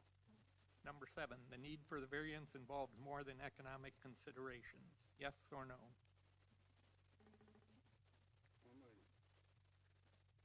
a yes, simply with economics didn't weigh into this. I'm a yes, same reasoning.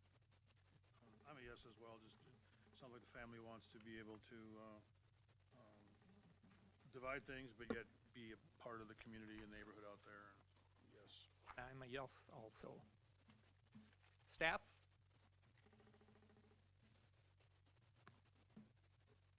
Mr. Chair, we have all 7 answered in the affirmative. Thank you. I will need a motion to approve the variance to separate contiguous lots that are less than 66% of the dimensional standards of the Shoreland Overlay District of Cedar Island Lake and create a parcel that cannot support 2 treatment areas. Mr. Chairman, I'll make that motion. I'll second. Motion by John, second by Dave. All in favor? Aye. All opposed? Aye. Motion carried.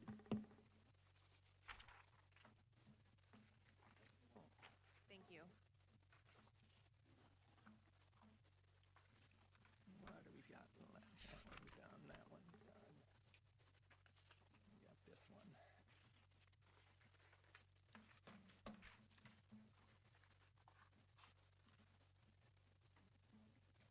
Okay, we have a request from Jeff Johnson on behalf of Jeffrey Johnson and Lori Johnson Revocable Trust of South Haven, Minnesota to amend variance P-012250 to allow for the structure permitted to be 79 feet from the center line of County Road 145 to be used as a residential dwelling.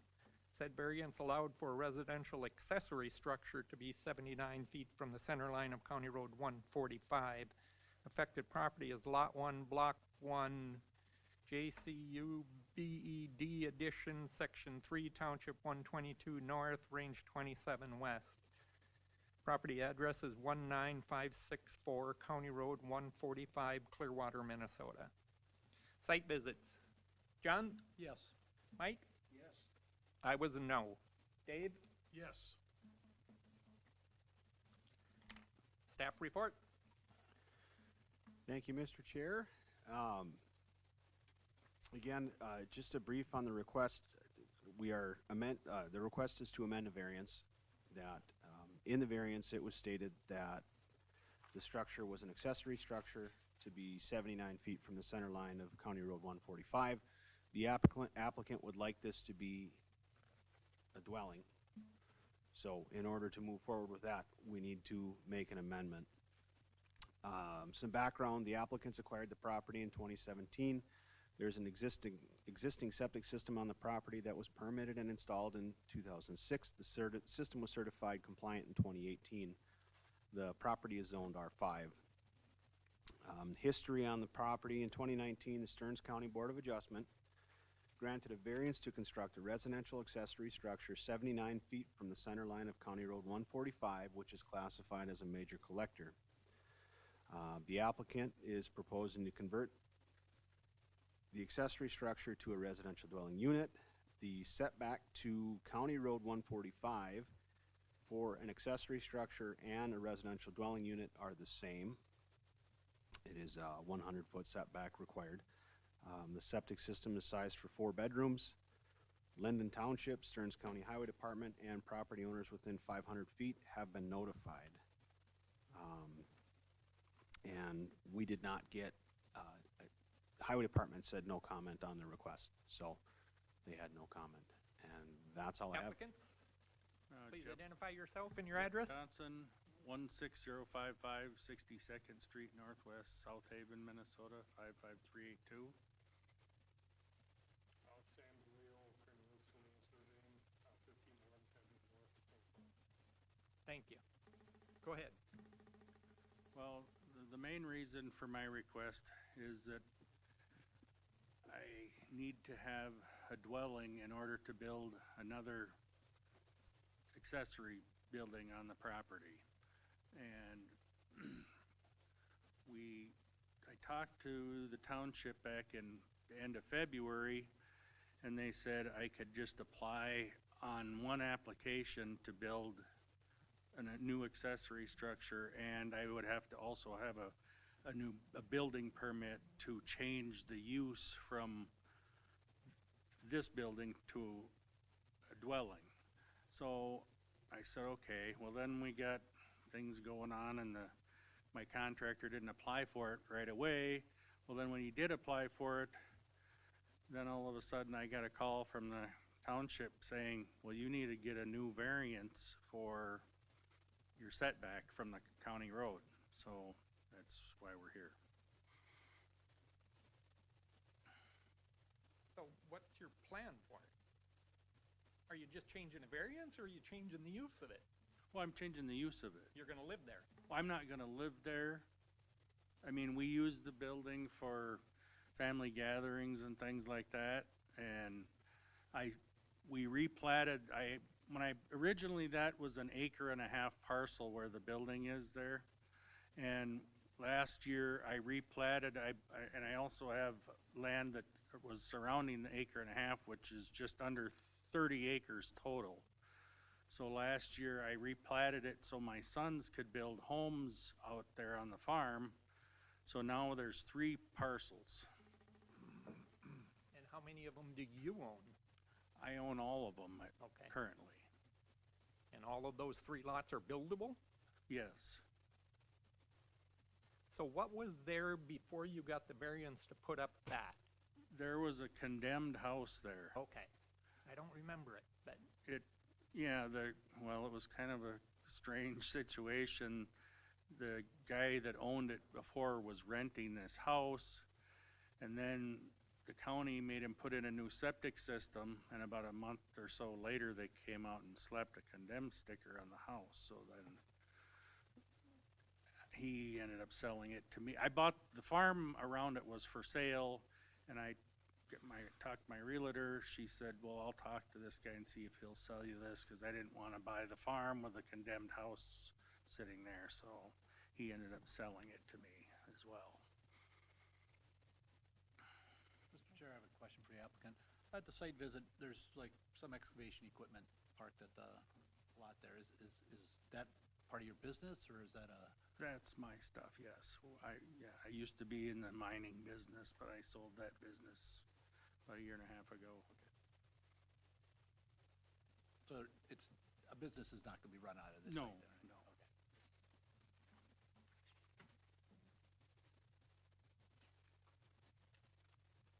So, Mr. Chair, for applicants, so no one permanently lives there now. Well, my son is gonna be building here in a couple weeks. And when we were told that we could just apply for this building permit for both the new building I wanna build and the conversion of this building to a dwelling, we thought that we were good, so he was gonna be done living where he was and he needed a place to stay, so we thought, okay, we can move him in there, so he's been living in there since May when we found out we couldn't do this like we were told we could. so where is he building compared to this place? Well, it'd be to the south.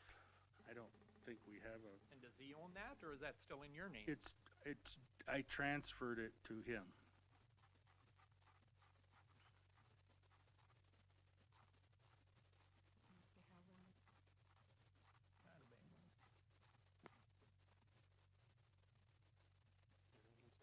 It's the center parcel that he's gonna be building on.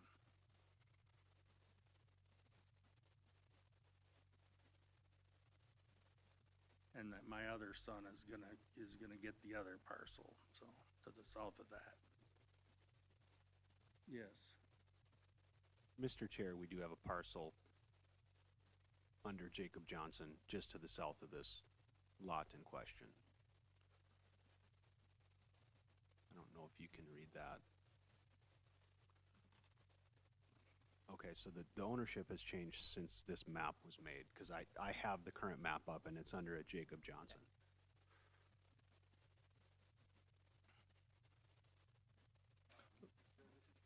What's the difference between an accessory dwelling and an attic living room? I mean, is it significant? Mr. Chair, Member Swanhorst, it's the difference between an accessory structure, not a dwelling, but an accessory structure, a shed, and a dwelling is just two different uses.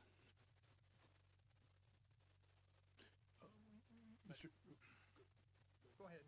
Mr. Chair, if I could ask, well, me as for the owner, is that existing building that's there, the red,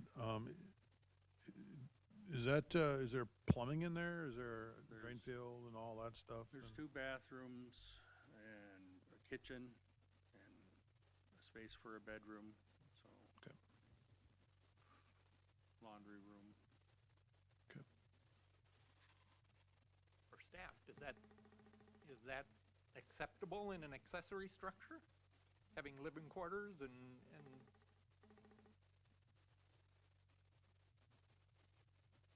Mr. Chair, you can have restrooms. You can have bathtubs and kitchenettes and tables and everything but beds.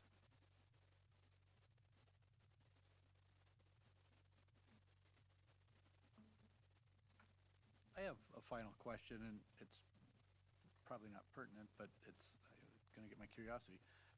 You had the room, I think, I'm just looking at, you got a variance, to permit the residential accessory structure. Why didn't you just meet the setback at that time? Well, at that time, it was 1.5 acres, and if we put it on the same basic footprint as the old house. Okay. And if we'd have moved this building to the other side of the well and the septic system, we wouldn't have met the setback from what was the other existing property at that time.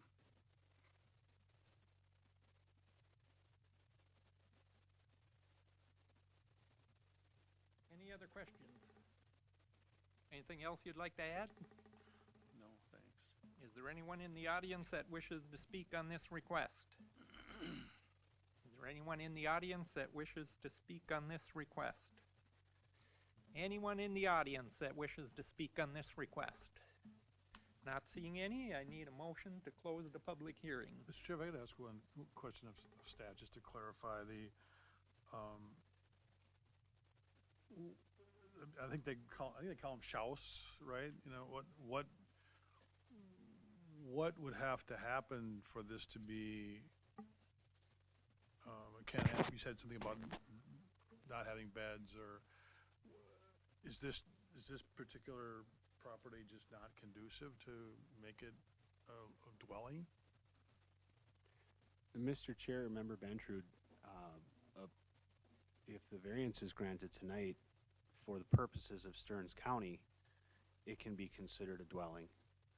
The township does the permitting from their standpoint, and they do have building code, so they would have to go through that process, but that's up to the township to work through.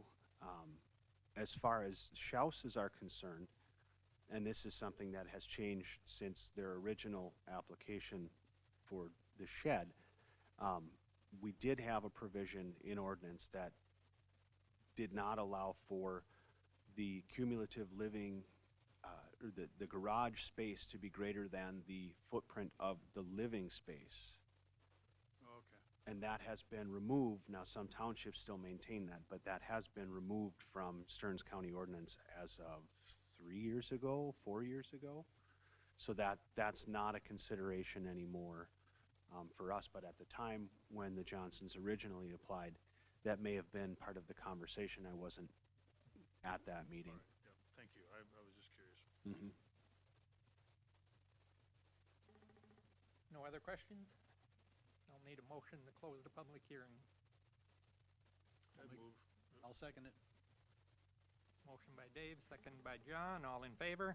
Aye. Aye. All opposed? Public hearing is closed. We'll move on to the finding of facts.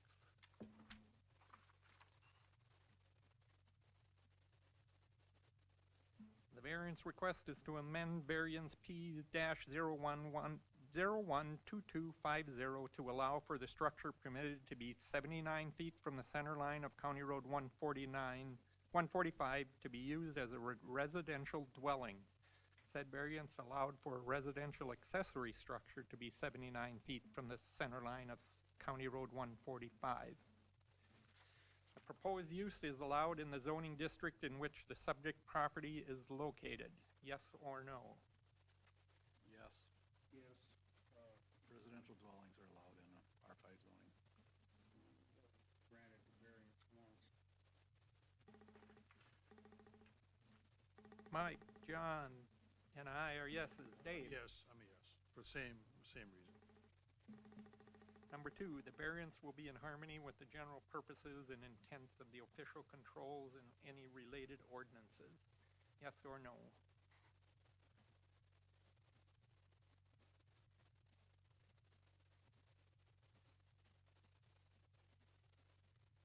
I'm a yes, living rules number 2, manage the impacts of growth.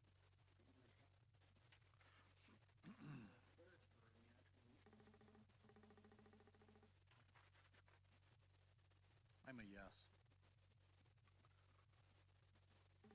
Yes. I'll be a yes too, that the general purposes are already met. They've already been granted a variance at another time, so. The variance will be, number 3, the variance will be consistent with the comprehensive plan, yes or no? Mr. Chair, I would say yes. I'm looking at living goals number 3. Support housing options that give people in all life stages and of all economic means viable choices for safe, stable, and affordable homes. And that's exactly what I was going to say, so I'll be a yes. Yes, and exactly what I was going to say. Yes. Number 4, the property owner proposes to use the property in a reasonable manner, yes or no? Mr. Chair, based on what I heard, I would concur yes, that he's going to be using this in a reasonable manner. I will be a yes also. I'm a yes. Yes. Number 5, the plight of the landowner is due to circumstances unique to the property, not created by the landowner, yes or no? I'm Yes, simply because the building is already there. He's requested his variance once and it was granted. So he didn't create anything, he's just changing its use. And I will be a yes. I think it was created by the Board of Adjustment years back, so I'll be a yes. And I'm a yes as well. Yes. Number 6, the variance, if granted, maintains the essential character of the locality, yes or no? I'm gonna say yes, it's already there, it's been there for years. It's not Same, gonna change anything. I would concur. It's Yes, I agree. Number 7, the need for the variance involves more than economic considerations, yes or no? Yes, economic considerations were not a factor. I'm a yes for the same reason. yes, same reason. Yes. Staff?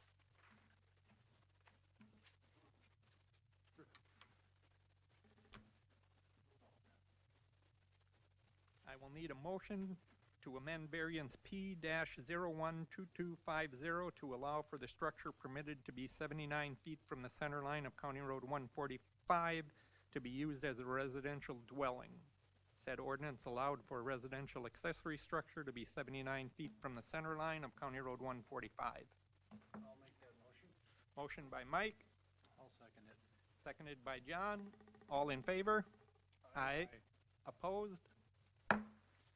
Motion carried. Thank Thank you you. very much.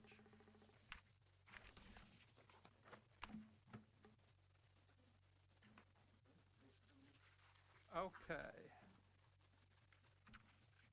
Then, are we having some sort of legal overture learning process here? Mr. Chair, due to the fact that we have 3 members missing, Jason Wienerman, Okay. our Planning Commission Chair, I told him not to come. And we'll do it whenever we have a lighter agenda, which probably isn't going to be August, but our deadline's not till Monday. So, I guess. Then I need a motion to approve the minutes from the June 12th meeting. I was here. I would move to approve the minutes. First by Dave, second by Mike. All in favor? Aye. Aye. Opposed? I need a motion to adjourn the meeting. I have one question before we adjourn. And so that gentleman, I think his name was Sam, talked about CIC, Angie, he asked you about that. What is that? What's, Common interest community. So you'll see that sometimes on resort conversions or condominiums, apartment complexes. Yeah, duplex, triplex. We don't see, the last one we had on a lake was Stonegate on Lake Coronis. It was a resort that did a conversion into single lots, and then they own the joint area around it for common area. I was peeking at the ordinance. I don't think it would have been an option because there's a minimum size. Yeah, so. I've never heard that before. Okay, I'll make a motion to adjourn. Second. All in favor? Aye. Opposed? Meeting's adjourned. What do we got? What are you looking at for next month?